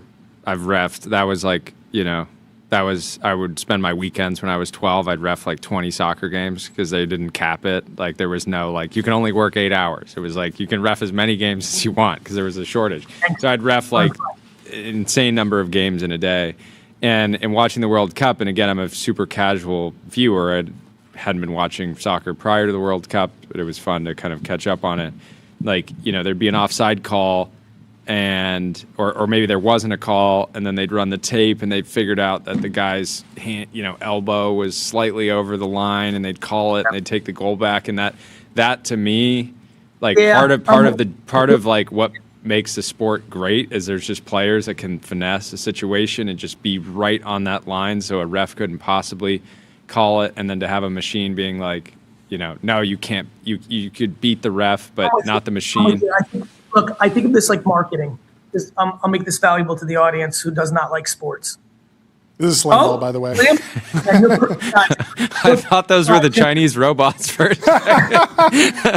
No, these are now we're watching slam ball best hits. Look at this. Yeah, Boom. Look at this. Oh, all right. Tell me this is electric. I can get behind this. It's so insane. Is this made to look like it was shot on VHS? What's going on here? This is an older video. Oh, okay. So it's been around for a while. Stuff's a little bit more. So I'll answer you like this to make it a little business terms. Hopefully, help some people's marketing. There's a lot of people watching right now that become too one-dimensional math performance marketers, and they lose. Yeah. In fact, you boys were one of my favorite executions to watch from afar because you guys played like me. You sell more on brand than on math. You guys were getting brand deals that were completely inappropriate because you sold on value, not on metrics. Yeah. I think that's how I think about technology in sports. If we get all the way to full AI robots and everything's 100% black and white, I think the league's going to learn pretty quickly that we as humans need a little romance, need a little gray, not black and white, need a little of a balance. And so just like I wish in political terms that everyone was purple instead of this garbage red and blue we're in with the sports and technology and replay. If they can find purple, I think it's great. When they go too red or too blue, I think it's a problem. Yeah, even in Formula One, there's the drivers are having issues right now because there's AI is deciding how much energy, fuel, and how much power to and they're all just getting angry because they're like, am I losing because I'm not as fast as my opponent, or is the AI running on my car just not as dialed? It's all these analogies. It's like, is dinner fun without the side dish and the amuse-bouche and dessert? Like, when we get so binary, we all want a little romance. We need a little romance. Okay, one more potential league. I want you to run this down and let us know next time you're on what you find. But I have a theory that when every car on the road is autonomous, that like driving on the track is going to have a resurgence in popularity because people are going to be, it's so romantic. It's so romantic. Yeah. There's so much great history around racing. Every person, everyone I know. Hit me with the counter. But I have a theory that things like there's something like a slam ball or whatever it is for driving. And that's the nuance. Just like demolition derby. No, it's something like rally car. I was driving yesterday. I was driving a dune buggy. I was like on a trampoline with my buddy, and we were like we were laughing. It was so much fun. We're drifting around in corners. It's a more dynamic. Counter is, I don't know if you know this, but we used to ride horses before the cars. Oh, yeah. And I don't know if you know, there's something called horse racing. Yeah. That is pretty out there. And so the counter would be that we kind of just lived it with horses and horse racing. Mm-hmm. But the counter to my counter is what you said, which is I actually think horse racing could be massive in this country if they put a contemporary flair on it. What UFC showed is like, it was an evolution of boxing with more complexity. Interesting. Yeah. You want like rally horse racing. Sort of like UFC meets the Kentucky Derby. Like you can punch the other jockeys. Or what about none of that? And it's more about what about storytelling? What about yes, a drive to survive, that type of thing. Yeah, or even when we're watching an actual horse race on a Saturday that's not the Kentucky Derby, like if you turned it on and the bottom of the screen was actually a mic'd version of every jockey and you're learning, like we want layers. Yeah. We want layers. We want stories. We want to get captivated. Everything is about that in every aspect of life. But two jockeys getting up in each other's faces and throwing down after a run. That's so good. So good. Okay, here's a hard-hitting question. Do you think Big Boogie turned it down, or was he capping? Ooh, that was a good question. Do you think he potentially, because we were trying to do that, John did the math, and he said that if he was going to dental school for a decade and he had a bunch of dependents, it's possible the total package could have been in the $10 million range. But you cover NIL stuff a lot more. True. You'll appreciate this. This is one of the rare moments where I get to do this, and I always look for it, so thank you, men. I'm going to clip this. The answer is I don't know. I've just not paid enough attention. Mm-hmm. I've been in a little bit of a bubble. I'm in a very weird place right now. I've been in a 7 to 10 week cocoon around the collectibles industry becoming the next lifestyle genre. Yeah. And so like my consumption of anything happening in pop culture is at an all-time low the last 2 months because I've been in the lab on this thesis that I've been on for about 8 years that I think is about to completely blow the roofs off of. Yeah. Like, for example, let me give you, for instance, to give you even more color. Again, always try to think about how to bring value to this smart show.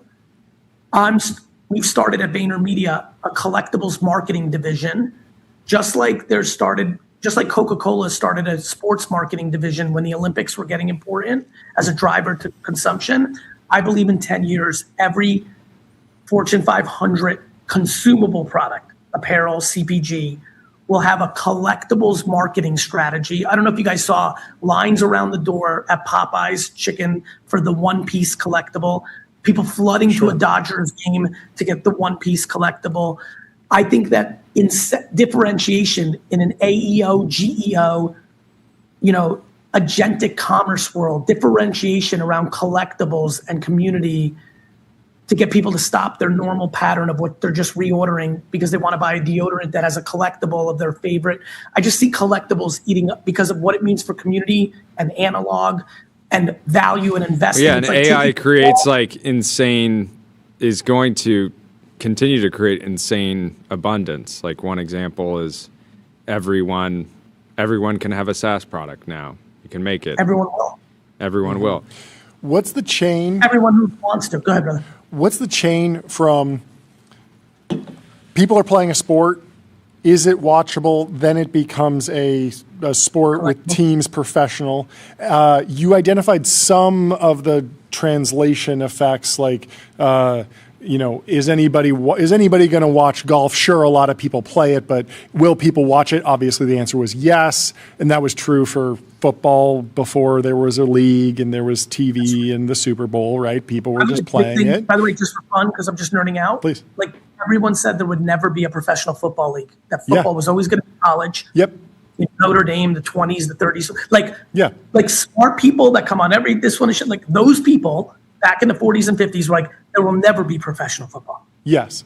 But at the same time, there are sports that are played by lots of people. I'm thinking of like running, and running is not there's not the Super Bowl of running, even though millions and millions of Americans go jogging and they participate in the sport. There's something special about competitive football that makes it the Super Bowl, right? Super Bowl is very special, but the New York City Marathon is a very cultural event with good ratings. Yeah. I think we're in the era where an entrepreneur watching this show right now is like, fuck it, I'm making a running league, and it might hit. Yeah. So then talk to me about the translation layer from there's a sport that a lot of people are playing. If it's watchable, it becomes a big national sport with professional teams that we're all watching. At what point does it become... Is there a collectible culture around it? Because we're just in this early stages of like pickleball has been played by a lot of people. It's now starting to be watched by people, as you mentioned. When will people be collecting pickleball cards? Yeah. Your production team seems really capable based on what I just saw. Yeah. Can the production team, before I leave in the next 3 or 4 minutes, put up eBay, type in Anna Lee Waters. Lee is Leigh. Anna, ANNA, space Lee, Leigh, space Waters. Then enter on eBay and then go to completed and sold items and then sorted by most valuable. If the team can do this, this is a great challenge for the team. Are you just trying to move some Anna Lee Waters merch right now? You're like, and then click purchase, and then click checkout. I'm kidding. But she is the star of our team, and we do rep Vayner Sports. She's for merch. me, she was our Joe Namath. She is our Larry Bird. Like, oh, look at this. Can we go zoom now in? hit on the left side. On the left side, hit completed and sold. Yeah, real eBay ball knowers. No, there's Dylan on our team, big collector. Nope, no, all the way down. I'm very hardcore. I'm very in the dirt on collectible culture. The completed, sold. Where are we going? Hunting around for Anna Lee Waters. Oh, show us this. Show us this. You gotta log in. Show us the password. No, so Dylan on our team already got there. There we go. And he's seeing share a screenshot. Anna Lee Waters rookie autograph cards going for $8,000, $5,000 next year, $5,000. And I would argue, okay. We've done a very good job with Anna Lee. We've made her famous. She's on Fallon. She's on McAfee. She's the face of the sport. Ryan Harwood at Vayner Sports deserves a lot of credit. We've crushed with her. She's the best player in the world. Pickleball is the only sport where a female can be the best. She's the best player in the sport, including the men. Wow. Because, that's what's interesting about pickleball. 80-year-old grandmas are whipping 19-year-old grandsons in pickleball. It's a different kind of sport. Anyway, there is another sport where women outperform men. Certain equestrian in the Olympics. Dressage, I'm sure there's others, but this is one that people know. You can see 8,000 to 5,000, and I will tell you, 99% of the audience, and everyone on Twitter right now, hit me up, Gary BEE, and answer this. 99% of the audience right now has never heard of her in their lives. So it doesn't take a lot to get to collectible, because collectibles are niche, are tribals, right? Look what happened with Comic-Con. 50 guys in a weird hotel in San Diego, right, in 1976 to now, this last weekend, millions of people going to San Diego, and it's a cultural phenomenon. That's crazy. So collectibles is when it flips over to pop culture. I would argue that athletes that are the most valuable are more pop culture than people realize. They're more superheroes than people realize. And when you're building a league, whether it's Conor McGregor and Ronda Rousey, whether it's Michael Jordan, Larry Bird, Steph Curry today, like, you need a superhero. Joe Namath was the superhero for the NFL early on. He became one of the most famous people in the world. The Jets had a huge upset in Super Bowl III, and football was on its way. Business collectibles. Where do you think it's going? We saw Jensen's jacket go for about $1 million. That was for charity for our friend Justin Mayers, his grants that he does. I believe collectibles have eaten up the pop culture energy of what young 20-year-olds would do with public stocks. So instead of buying 50 shares of Nike, like my generation did, they're going to go buy a collectible. I think it's completely eaten up the oxygen of contemporary art. So you guys, especially after your nice transaction, or continue to hang around people of wealth at a young age. Your contemporaries, people in their 30s, 40s, 50s, only 25 years ago, 30 years ago, are buying the hottest contemporary artists to put the art in the house. Much of that money is now going into $100,000, $1 million collectibles. Obviously, Michael Rubin, sitting on the top of the Topps empire with all his cultural relevance, has brought an incredible amount of pop culture energy to it. And kids, people forget, trading cards are 100 years of collectability now. This has been a very long-term asset class, but the numbers are just out of control. You see O'Leary wearing, this, even for you guys that are young, definitely people in my generation, people that collected cards as teenagers in the 80s and 90s were nerdy. People collecting cards are now cool. And once that switch happens, it gets really different really fast, and we're on that other side. And so you'll see watches. What's on your shirt? I want to know what's on your shirt. Right. There you go. Look what the hell I'm wearing. Are you going to the National? Of course, leaving tomorrow. Break it down. By the way, let me just make this so I can clip it in 9 years. I am building the next Disney Pokemon marble, all in everyone's faces. It's called Be Friends. And because I have 13 different other jobs, no one sees it, and I don't speak about it that often. But you're cooking. Building an IT business during this AI era is going to end up being one of my savviest moves. Yeah. And the generational run is just beginning. I love it. Clip that. Clip that in a decade. Clip that in 5 decades. I mean, like in 99, 100. Thank you, man. Thanks so much. Great to catch up. Always great You're to the man. Always. Let me know if I can help you. We'll talk to you soon. Good luck at the National. Goodbye. Cheers. Let me tell you about Console. Console built AI agents that automate 70% of IT, HR, and finance support, giving employees instant resolution for access requests and password resets. Up next, Jonathan Jacoby. Jacoby coming in hot to the Ultradome. How you doing? Hey guys, thank you for having me. Great to have you. Great to have you. Let's get right into the gong-worthy moment of this segment. Tell us about the news. Yes, so today we launched Enigma Out of Stealth, raising $71 million seed round and announcing $1 million. It had been a while since I saw a $70+ million seed round, and I feel more at ease. Ribbit Capital. Having Thank you had guys this so occur. much. So what? What does the progress need to look like these days? How mature is the product? How built out is the team to jump straight to that size of seed round? Yeah, so we're a team of 26 people. Okay. Actually, grown pretty quickly, and today we also launched something pretty unique. We launched like the first AI robotic experience online, so people can just browse to a website to robots.online and interact with real AI-powered robots by our models and our interfaces. So this is kind of a double milestone for us, both emerging out of stealth and kind of putting our technology out there at the same time. Very cool. I saw the Painter, which is a robot that you can control and paint in the real world. I was a little bit frustrated because I had I'd been writing down notes and talking with a few people about somebody should set up a robotic arm that lets you paint on real canvases and then send it to yourself.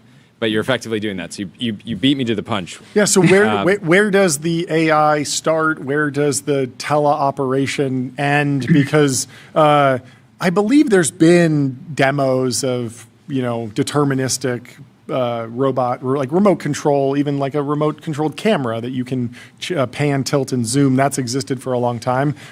Where does the AI actually come into the process? Yeah. So basically, we have robots. You can talk to them.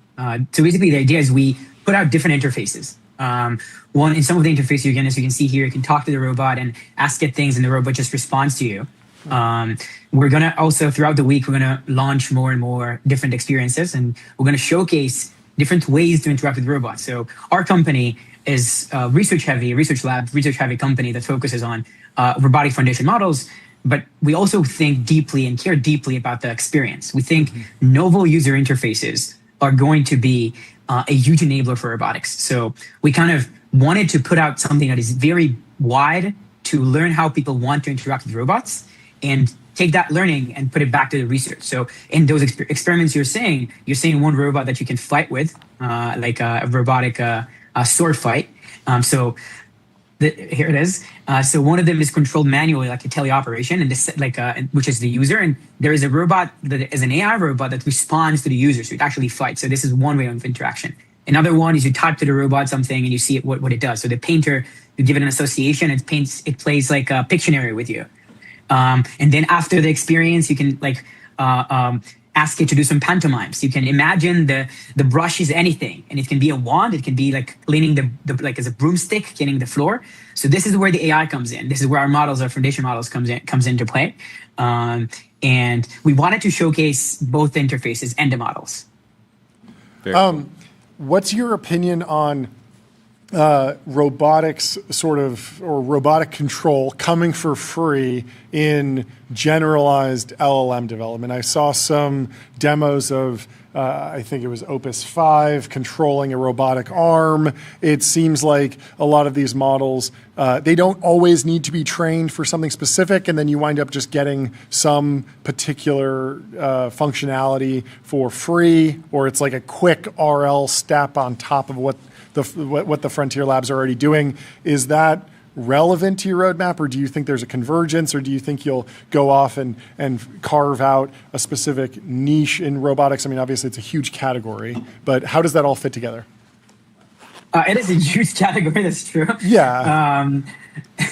So I've seen the demo you're talking about. I think it was Anthropic. Yeah. So we've seen those demos actually we had from GPT 3.5, and before that we've had robots controlled by LLMs. I think the problem that we're seeing, labs such as ourselves trying to tackle is the fact that this doesn't really either generalize very well or doesn't, fit in with the requirements of dexterity, or doesn't fit it feels like cool demo, but not necessarily commercially viable. Yeah, it also might just be like it's impressive to be like, wow, language model controlled arm, but if it's like every time it moved, it was $20 in tokens, and it was 45% accurate, and if you just did an actual model for the robot, it's like 2 cents and perfect. That would exactly. Okay. And it's kind of one example. One of my friends told me was assume you could have had an LLM do an ASCII art and paint as if it's ASCII art, but we still have image models. Yeah, totally. So it's not the nature, the natural language of the way the LLMs work, and that's why it's a bit off. But I do think foundation models for robotics is such as what we're building and what some other labs are doing as well. I think it's going to take a huge part of how robotics is going to evolve, and we're also very lucky to be in this time of great tailwind, right? There's a great tailwind of research. So most of the team is doing research, and we have a lot of tailwind from LLMs research. We take inspiration from that, or from video models, or from world models, and that's pretty unique. Time to revenue. How are you thinking about first commercial application? Sounds like you're in the age of research, but when do you see opportunity to start commercializing, and kind of where? Yeah, so we have partners we're working with right now across different kind of segments. So from logistics to entertainment to health as well. Some cool things on that we might talk about on those three categories, and there's more. What we're seeing is we want to be able to get as much value to users and customers as fast as possible, and make sure that when we are scaling it up, it's scaled up in the right kind of directionally right approach, because you don't want to be way off and then be dependent on kind of be in a big tech debt, I would say, in product debt. But I think we're at a point where we're also we're seeing value. We're seeing value from partners, and it's actually a kind of showing a sign that we didn't expect to occur that fast. How do you think about vertical integration? It feels like there's robotics companies that are saying we're going to build the robot and the model. There's others that are like, we're going to build a modular robot and the model. There's other companies that are saying we'll just build the model and the robot builders will show up. I haven't seen actually that many new startups that are like, we're just building a dumb robotic arm that you can load whatever model you want on. We want nothing to do with the actual AI inside. We're just doing the manufacturing. Maybe that's an opportunity. But where do you see your scope growing or staying focused? I think it's a great question because it really is a divergent kind of topic. A lot of opinions. Yeah. We see ourselves as we're a software like first company, right? So we work with our product, our kind of software stack, from the models to the interfaces to talk to them. We work very hard on making it generalized across embodiment. So we want to get to a point that even a new manufacturer comes out and says, "All right, here's a new robot. I would want to be able to within a week have everything work on that robot as if I had that robot for months." So we're building a lot of infrastructure to be able to this is part of our research, like how to be able to calibrate all our technology across robots easily. We think, and we see a lot of vendors, and we think it doesn't necessarily have to be coupled. And we see a lot of great companies around the world that sell the hardware. So if we could be a good provider for the brain and for the interface of the brain, we think it's a very viable kind of product offering, and I think it makes sense as well.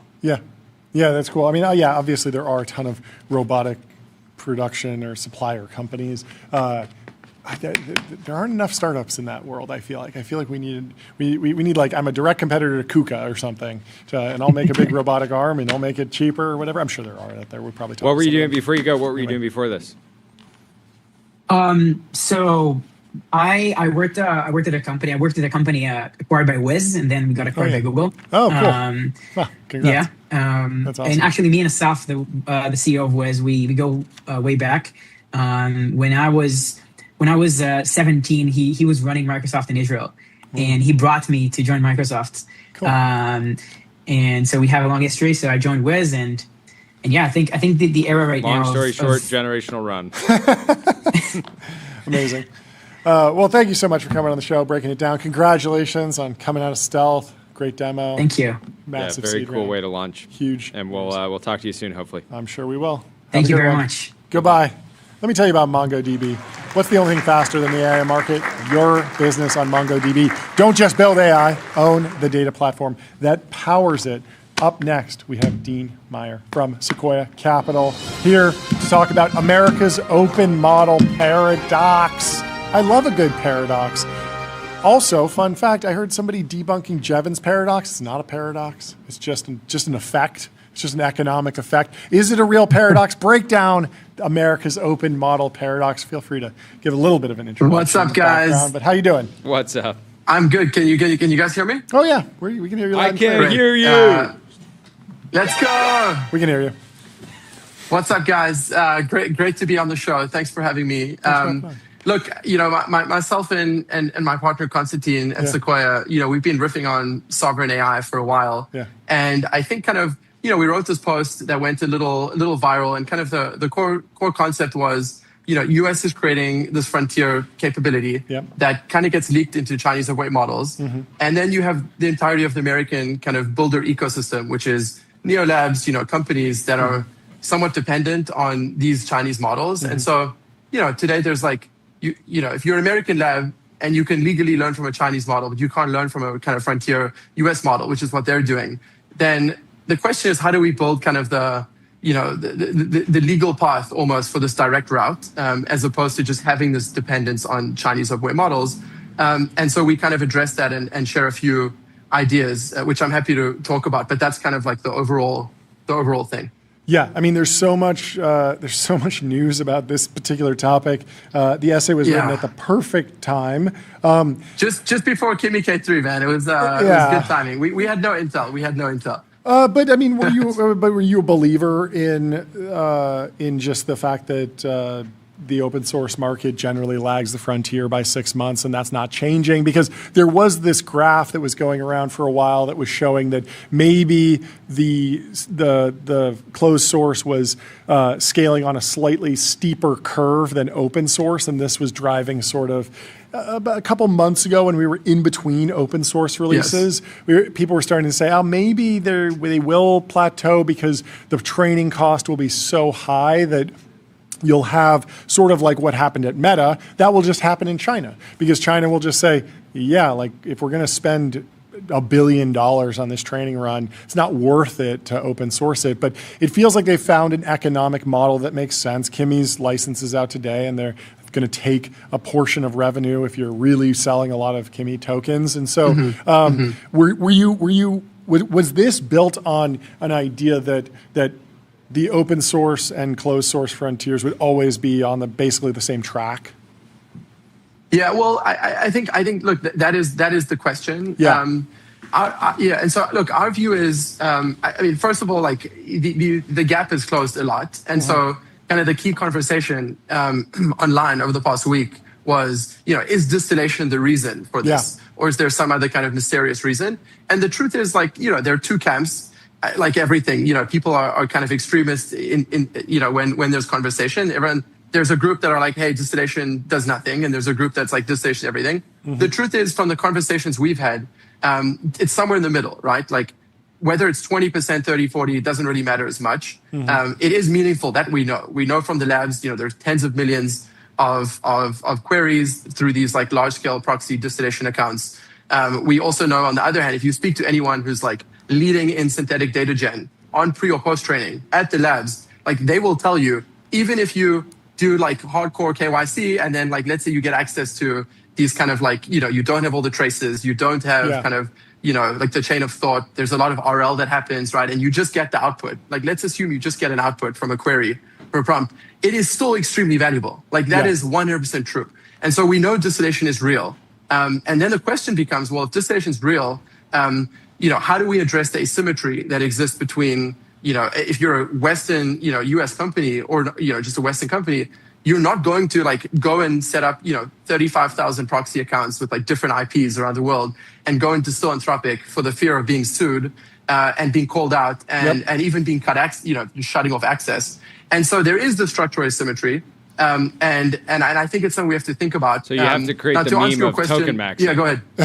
To create the meme of token Yeah, leaderboard. maybe.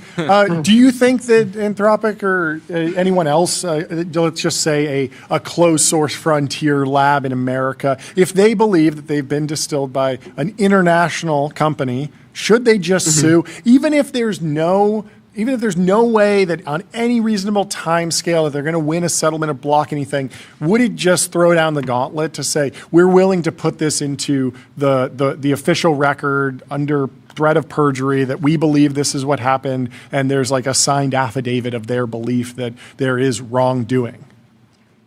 I mean, I think they probably would, and nothing would happen. Like, I think nothing would happen. And so, and anyway, like, US companies are kind of deterred from doing this. So I don't think it would change too much, unfortunately.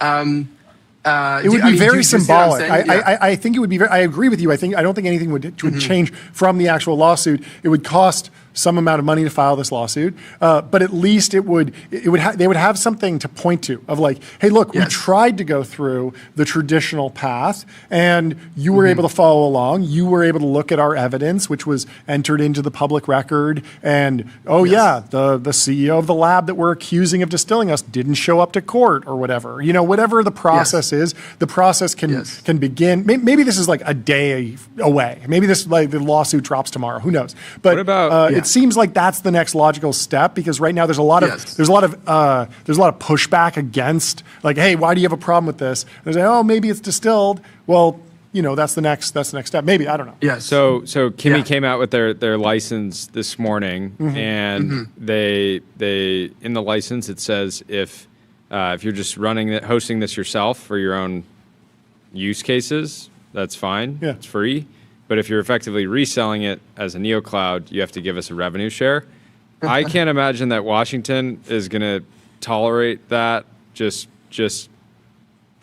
the idea that like a bunch of U.S. neoclouds are then sending billions of dollars back to China to support one of their leading labs. To me, that feels like it could provoke a response that felt like it was maybe coming last week when different people in the admin were saying, hey, we believe distillation is happening here. We're pro open source, but we're against how they were positioning it, IP theft. On the flip side, I was very quickly able to find a Bottega Veneta dupe that comes from China and is effectively distilled on that brand, and the government isn't stepping in about that. And that money is flowing straight to it through Amazon and through other platforms, Shein and Temu. Yeah, but it's not. It doesn't have any geopolitical significance. You're not. You wouldn't go to war for. And it's a caring company.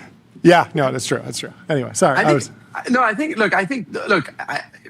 was surprised to read that. Look, the truth is, like, I think it's not dissimilar from the database market where, like, you had Redis, like early on, there were a range of these companies released really cool open source, and like they just got hyperscalers copied them effectively, and like that was the end.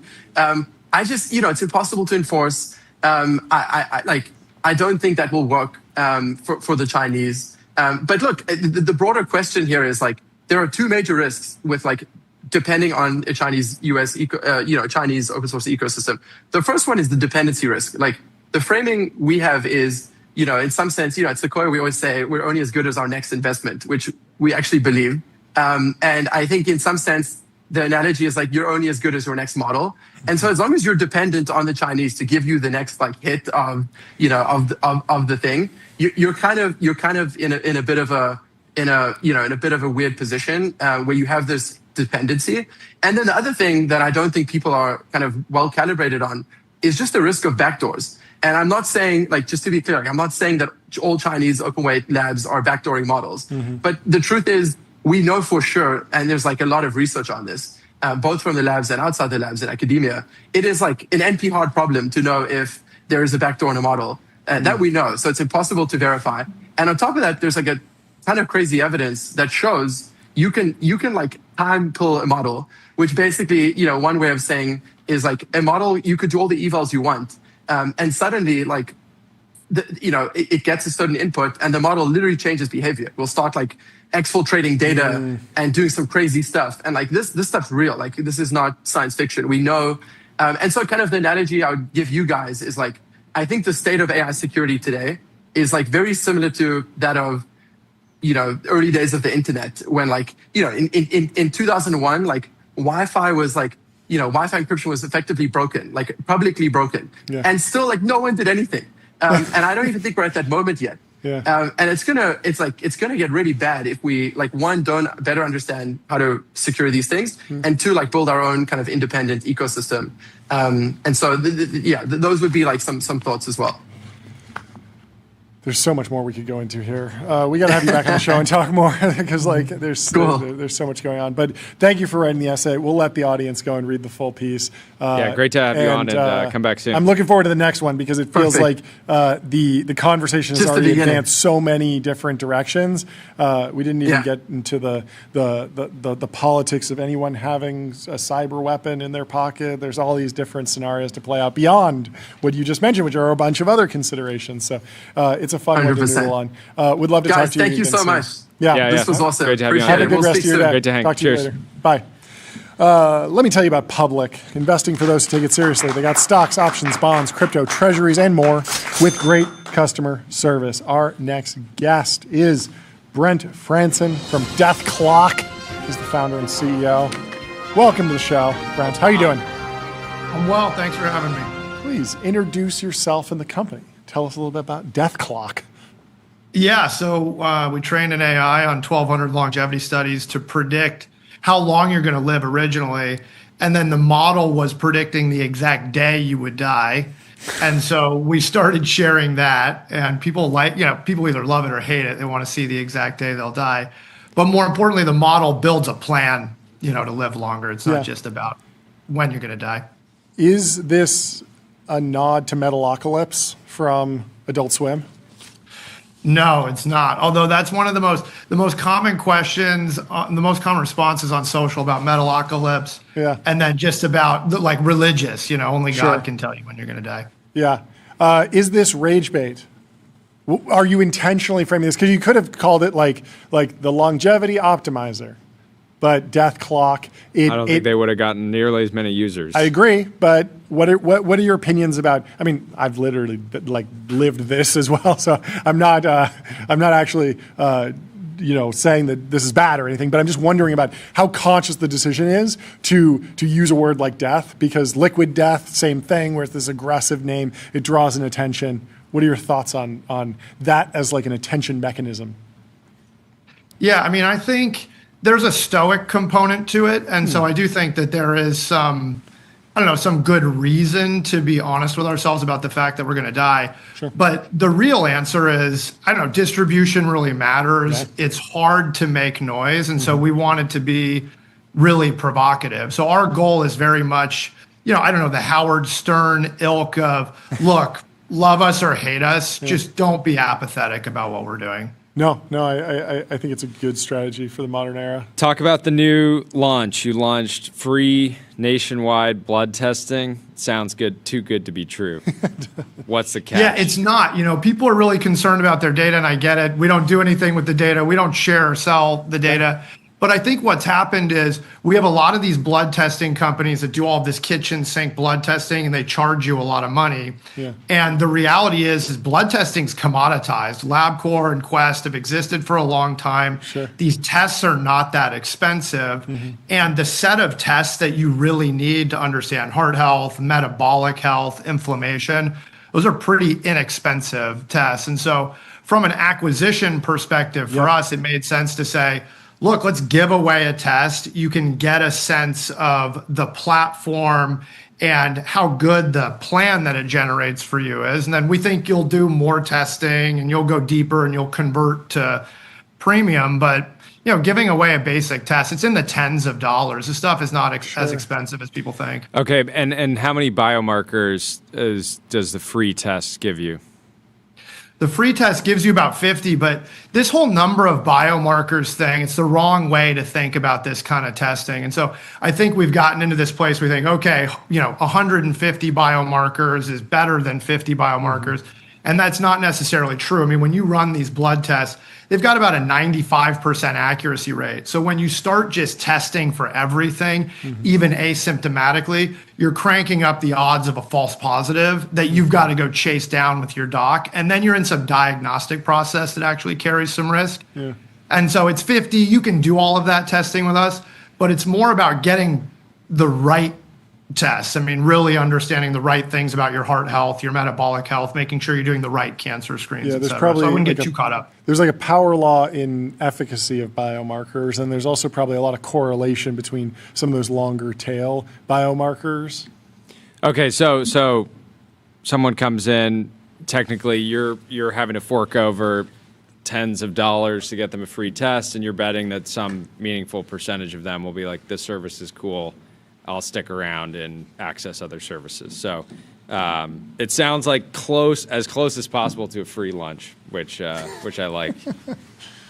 Yeah, I mean, it really is free. There's no gotcha in it. I mean, you do have to say, no, I don't want to take an Alzheimer, I don't want to look for the Alzheimer's gene. I don't want to do more advanced cardiac testing.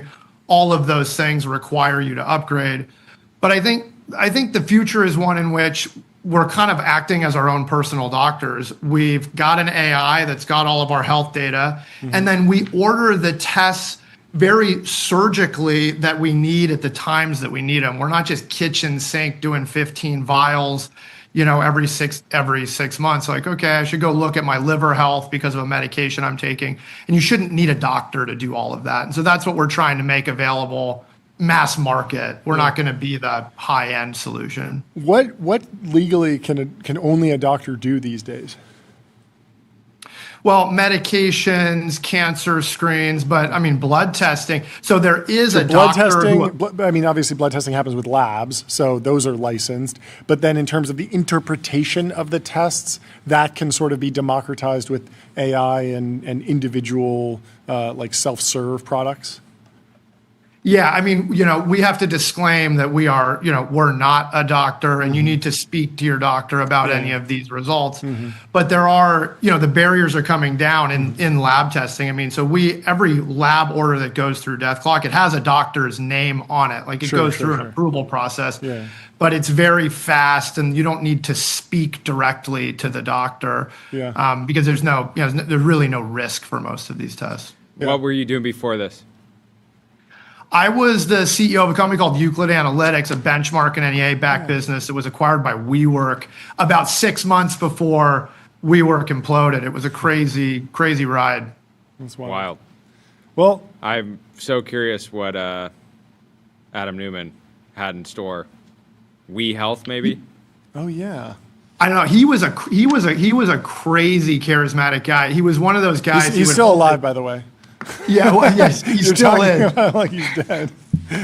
But you would go sit, and he would talk for 2 hours in these all hands. Wow. And it would feel like it was 15 minutes. But the day he showed up to an all hands in a suit, we all looked around and were like, oh, we're screwed. Oh, that's good. On the show. Talk to him. Question, biological age.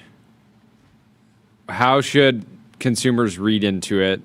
It seems like there's this race to the bottom in biological age where the platforms have an incentive to rate someone as a lower biological age because they're more likely to flex it on social media or to their friends. And then the other question I have is that just comparing your labs to the average American, and we know the average American is deeply unhealthy. So is it even if I'm like I'm 30 years old, if my biological age is 25, is that basically just saying like you are healthier than the average American who is deeply unhealthy? I recently did one of those tests, and it said I had the mind of a 5-year-old biologically. We've already told this joke about it. It's funny every time. It gets every time. So it is gamed, and I think there are some companies that are pretty reckless with that. They're telling you that you're younger than any real. It's called a phenotypic age, is what would be kind of the fancy name for it. Would actually tell you, and so I think that's a little concerning that people are doing that.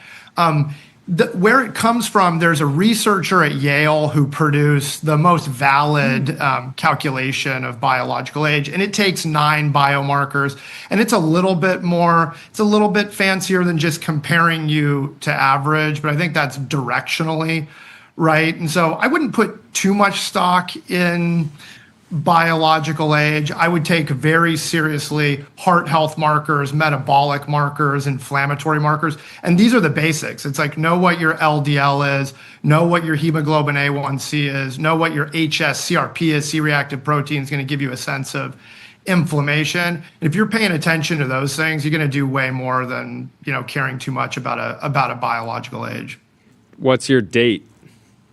Oh yeah, how long? My date is so mine's at 78. It's like February 16th of 2065 or something. It's weird to get an actual date, but the average user has 10 to 12 years that they can add. So the model's also producing how much longer it thinks you can live. And then anytime your health data is updated, the calculation, it recalculates. So my date changes every day. But when I started, it was 78. I partied a little too much. Have you pitched a partnership with Nas Daily? Are you familiar with this YouTuber, Facebook creator? He's obsessed with this concept. He wears a T-shirt that has a percentage loading bar for how far he is through his life based on life expectancy, and it's all a message about like enjoying every day. But he gets like hundreds of billions of views or millions of lots of views. Very, very popular creator. Would be a very logical sponsorship maybe one day.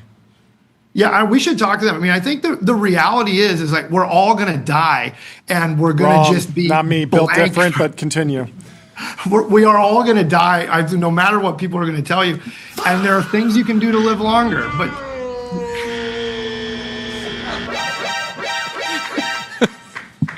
No, sorry, we're having too much fun. Money never sleeps. You shouldn't either. I hope you're right, actually. I really, really hope you're right. Just say you're not AGI pilled. Yeah, not AGI pilled. Say you're not AGI pilled. We're going to cure everything. No, I think you're right, and I think just reframing mentally around what it means to be healthy, giving people another visualization on what is typically just a bunch of random nanoliters to deciliters, like it's a bunch of random stats. Also, why people are getting health information constantly. At least I am. Take this supplement. Do this or that. I've always been into experimenting with different protocols and things like that. But sometimes you need to kind of jolt people. Yeah. So. Well, I think it's fine if you're experimenting, so long as you're getting the basics right. I mean, I think if you're getting a full body scan but not getting colonoscopies, that's wrong. I wish I could throw the X up. Mm-hmm. But if you're like, you've done the colonoscopy and you've done the mammograms and you've done everything, then like, okay, fine, maybe get the full body scan. And then on the experimenting, you got to be careful. The story of thalidomide, the doctors were prescribing that off label to pregnant women, and then the babies were being born with like hands on their stomachs. Really, really gross. Yeah, so you gotta, the experimenting can be a little bit, I think we're a little casual about the experimenting. I'm not saying don't do it, but. Yeah. Well, thank you so much for taking the time to chat with us. Congrats on the progress. Thanks for filling us in, Brent. Fascinating company. And yeah, free blood tests out there. Go also, get 'em. Death, potentially a skill issue. Don't do it. Anyway, thank you so much. We'll agree to disagree on that. Have a good one. Thanks, guys. We'll see if we die or not. I hope you're right. Yeah, see you back here in 70 years. Goodbye. Cheers, Brent. Let me tell you about Shopify. Shopify is the commerce platform that grows with your business, lets you sell in seconds, online, in-store, on mobile, on social, on marketplaces, and now with AI agents. And our next guest is Mate from Adrian. How you doing? Welcome back. Hey, good. Thanks for having me on. How are you guys doing? We're doing well. Great to see you. We met at a Long Journey dinner forever ago at this point. I think you've been on the show. We did, and we also met at the Ramp dinner. I think I was the infamous founder that snapped that phone, if you guys remember that. That's right. Oh, I missed that. This was we told legendary. this story. I'm not going to say the guy's name because he's a friend and it's funny and it makes him look really silly. But this guy is sitting there. He's got the new iPhone Air. He's telling everyone in the room, you cannot possibly break this phone. This phone is indestructible. Anybody here try to break my phone? Try to break my phone. This guy goes, okay, just bends down, just snaps it in his hand. And the guy's standing there just being like, just in shock and disbelief. I thought I was told, and he was saying, I'm gonna email Tim Cook about this. I'm pretty sure that Apple never promised. They never ran an ad. It was like it cannot be broken by a guy from the Gundo. So you are in the Gundo. Tell us what you're building. Yeah, we're in the greater South Bay area. I guess you could consider it the Gundo. I mean, we're super excited to announce our Series A. But how much did you raise? We raised $18 million.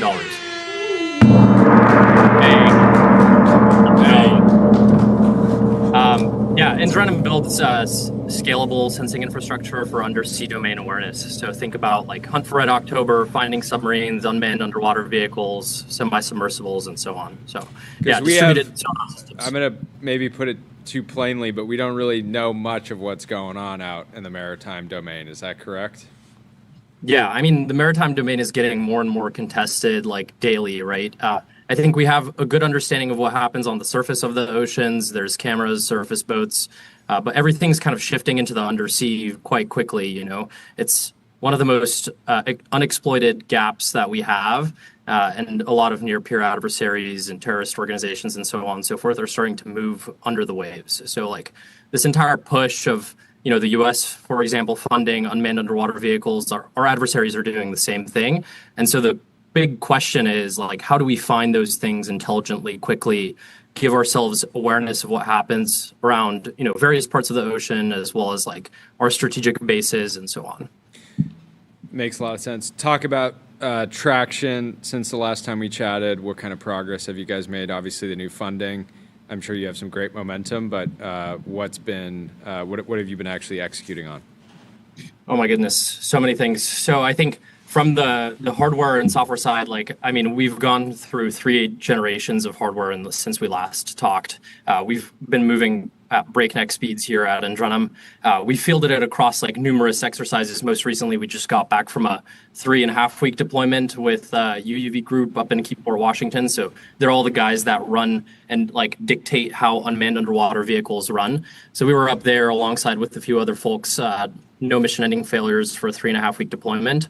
Obviously, constantly testing here off the coast of California, building up our repository of sonar signatures. And we do have some things that are going to be coming up quite soon that we're super excited to announce when they hit. So stay tuned. Cool. What does integration with other defense tech companies look like now or in the future? Like, you know, there's been like Anduril has a platform, Palantir has a platform. I'm sure a lot of different units have bespoke systems for command and control and all sorts of different things. Does that come for free? Is that something that people are just like vibe coding integrations, or do you have to go and like do a deal and actually figure out how you integrate, or do you ultimately want to be, you know, your own platform that, you know, runs as like the operating system? Yeah, I think it vastly depends on the type of technology that you're building, right? Mm-hmm. But specifically for us, like sonar information is so classified and compartmentalized, and it's very tricky to get access on data that has been compartmentalized, such as this, because you have numerous third-party integrators that also own that data itself as well. And so that is really the reason why we went out and built Pearl, which is our passive sonar buoy, right? As well as Obsidian, which is kind of like, you could call it a C2, but really it is like the platform that ingests all this information. There's a bunch of like super sophisticated machine learning and effectively putting dots on a map for end users. But the C2 in itself, like there's various abstractions of it. You know, you have the God C2s that kind of live on top. You mentioned those companies' names. Yeah. We really are trying to own the undersea domain, and by building the hardware, we're building up this massive repository of sonar signatures, and that'll give us the option to then give that data to those other C2 platforms if necessary, right? So it really is like a fine balance of what we have to be doing with regards to C2, but ultimately, like every defense tech company that's out there needs to play well together, because we all have to provide an integrated solution to the end user, right? And we do have those relationships with primes and with other kind of startups as well. Yeah. You mentioned that the data is hard to get generally. You're doing machine learning, which is obviously very data heavy. Yep. Is there like a scale AI, like a Mercor for this type of data yet? Are you like buying data from like fishing boats, or like, is there some world where there is a scaled data benefit, even not in a military context, but maybe you just want to get a bunch of data on how sonar performs in a swimming pool or a lake or something that's more controlled, and then you can learn that into like the actual viable domain and the final application? Yeah. Sonar is super, super challenging in the fact that you can't necessarily translate environmentals to where you are deployed, right? So like with radar, for instance, you just have air and it's pretty linear. Like the ocean does a ton of weird things with regards to performance of sonar. And so you really have to be deployed, and you have to understand kind of the environmental factors such that you can perform this highly complex math that goes behind all of it. That's really the reason why we did build Pearl, right? Yeah. Like that delivers that information in real time. Like we kind of get this information in sub 3 seconds worth of latency, and we process it and we put dots on a map for end users. We have that environmental feature kind of built into Perl itself. And you can do base level extrapolation kind of across the board with a lot of that, but it's not super applicable everywhere. And so, yes, there is data that we have accessed that is more off shelf, for instance, like how do whales sound, right? Sure. Various different types of whale things. And at least in our, kind of hot dog, no hot dog paradigm, we can say, this is a whale, this is not, a submarine or something like that. So it definitely adds a little bit more kind of feature-rich environment for the end user, but most of it is really hinged on the hardware that we're developing and building, right? So in this world of AI, you can't just access a massive repository of data and do a ton of AI on it. You have to build it yourself, which is really like the reason why a low-cost, scalable hardware solution is super important for us to deliver that data in real time. What does actually deploying a buoy look like? Do you have to call the government before you do that? Because I love the idea of moving fast and doing R&D and just dropping something in the water, and that's probably fine. But at the same time, like you could accidentally be spying on like a U.S. submarine, and they might not want you to be spying on them, even if you're like a friendly, right? So like, what is the flywheel to get the permission to do the tests that you need to do before you get the contract to prove that you can do it? Like, what's the sequence of events? Yeah, I mean, we're working hand in hand with a lot of these folks at the government, right? And so, like, I detailed the deployment in Keyport, Washington. That is something that we scheduled prior going up there. We do a lot of verification and validation testing here off the coast of California, but it's kind of just like put it in the water, see if it works, check it out, pull it out, and then ship it to the location with the end user and test alongside them. We've done that kind of across the coast, right? So we were in San Diego at a large fleet exercise at the beginning of this year as well. And so it does require coordinating with end users, right? But that's ultimately what we're looking for anyway. Like, what are the feedbacks that these folks give to us such that we can iterate much more quickly? We could do that in our own engineering vacuum, or we could just be talking to these people directly. And that's what we really want to strive to do. And we've gotten really positive feedback from them, right? Like, other people build buoys, they're very large. It takes a lot of effort to put these things out, like gigantic research vessels, barges. It takes a week to pre-deploy. We just kick ours off the side of the boat, right? And so when we give these buoys to the end operators, we say, break them, test them, go deploy them yourself, give us the feedback such that we can put that into our loop of iteration. And they do that. They're super happy to break things, right? And I think that's the most valuable thing that we can ask for. I love it. Well, congratulations, and thank you so much for progress being on the show. We'll talk to you soon. Yeah, great to see you. Thank you so much. Keep snapping iPhone. I was going to say don't snap any more iPhone Airs, but no, keep it going. Keep it going. If anyone wants an iPhone snapped, well, it's your guy. They're saying. Who wants that? Who wants that? Sometimes I want my iPhone snapped.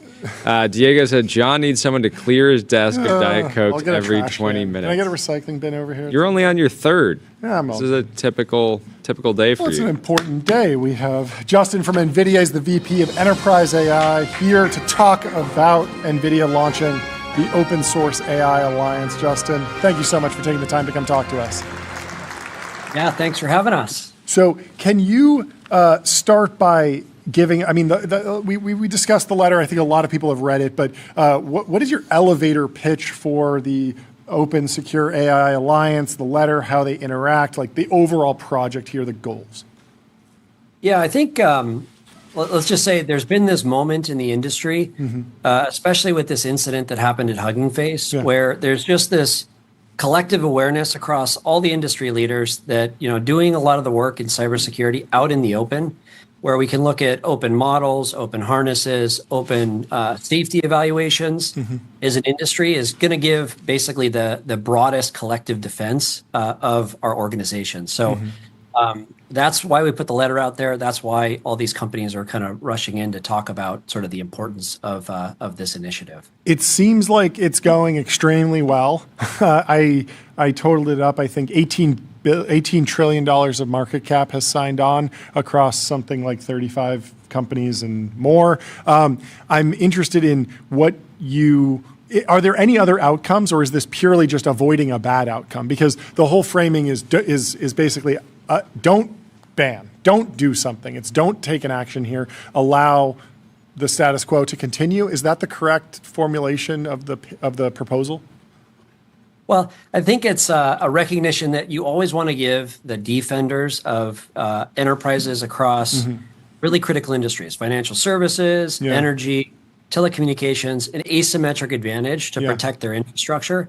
And the best way to do that is you give them, state-of-the-art frontier open systems that they can, scan, remediate, patch their infrastructure. Now, they should always have the advantage because they understand the code, the configurations, and how they have their infrastructure running, but they need access to the tools to basically get ahead of any potential security issues. Okay.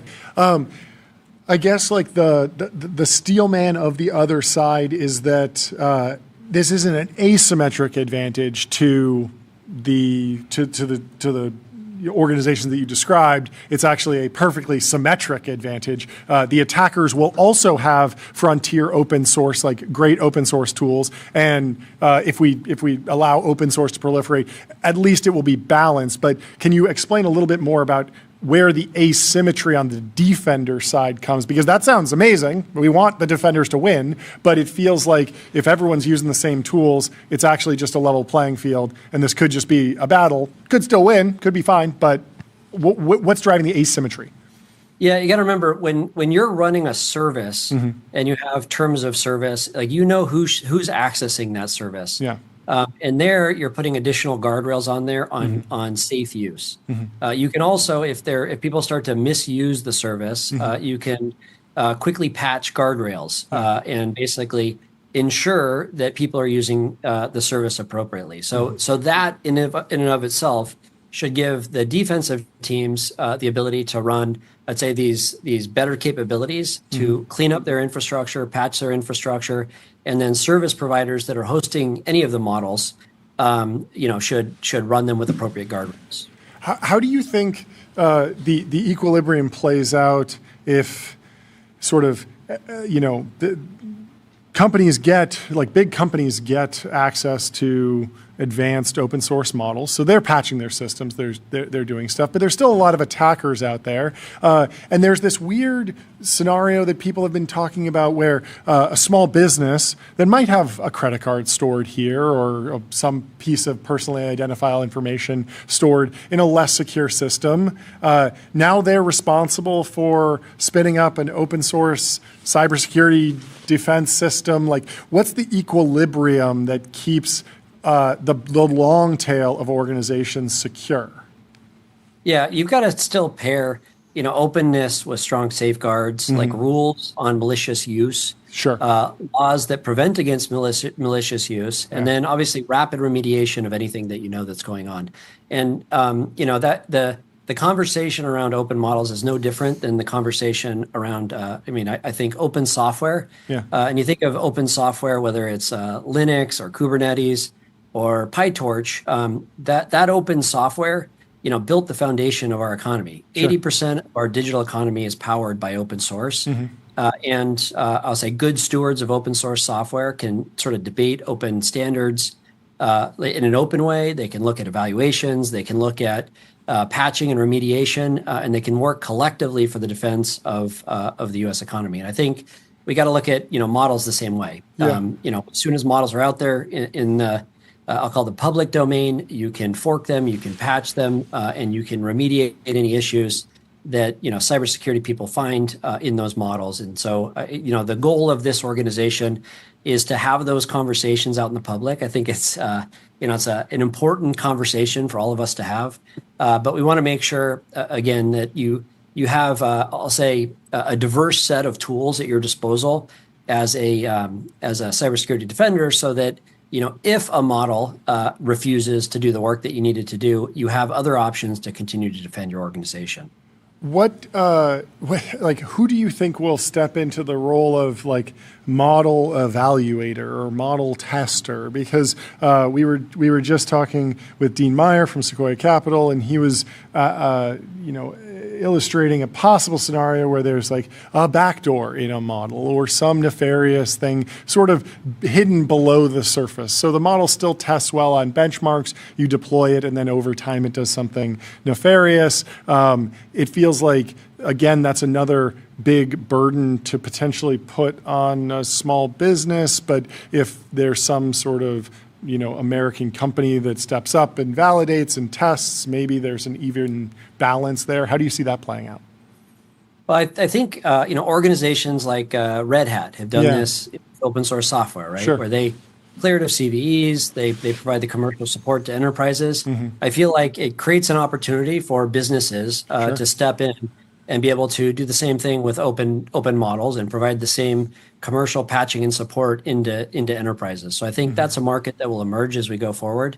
But ultimately, I think allowing, I'll call it cybersecurity professionals to continue to pen test and understand the limits of these models is what's going to allow us to build that life cycle to do patching and remediation of any vulnerabilities that can exist in these model weights. Now, the fact that they're open means you can test them and understand the limits of them.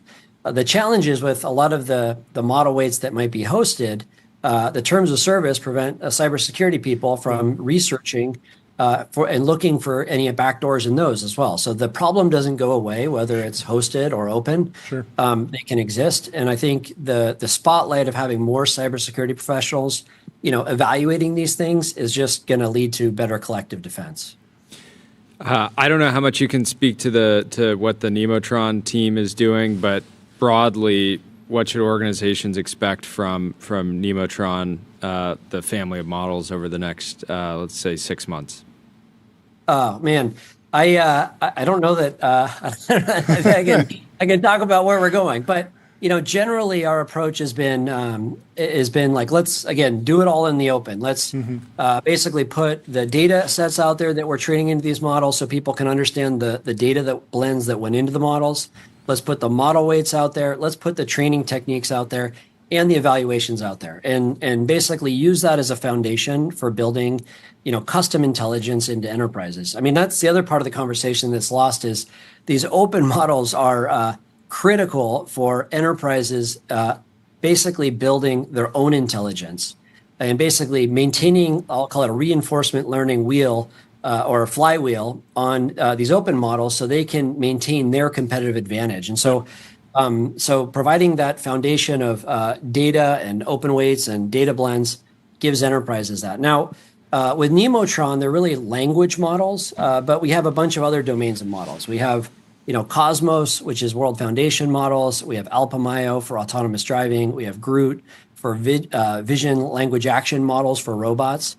And so I think across industries, the idea of having these open models to build the startup ecosystem, allow enterprises to domain adapt them and build their own intelligence is really important, really for the future growth of our industry.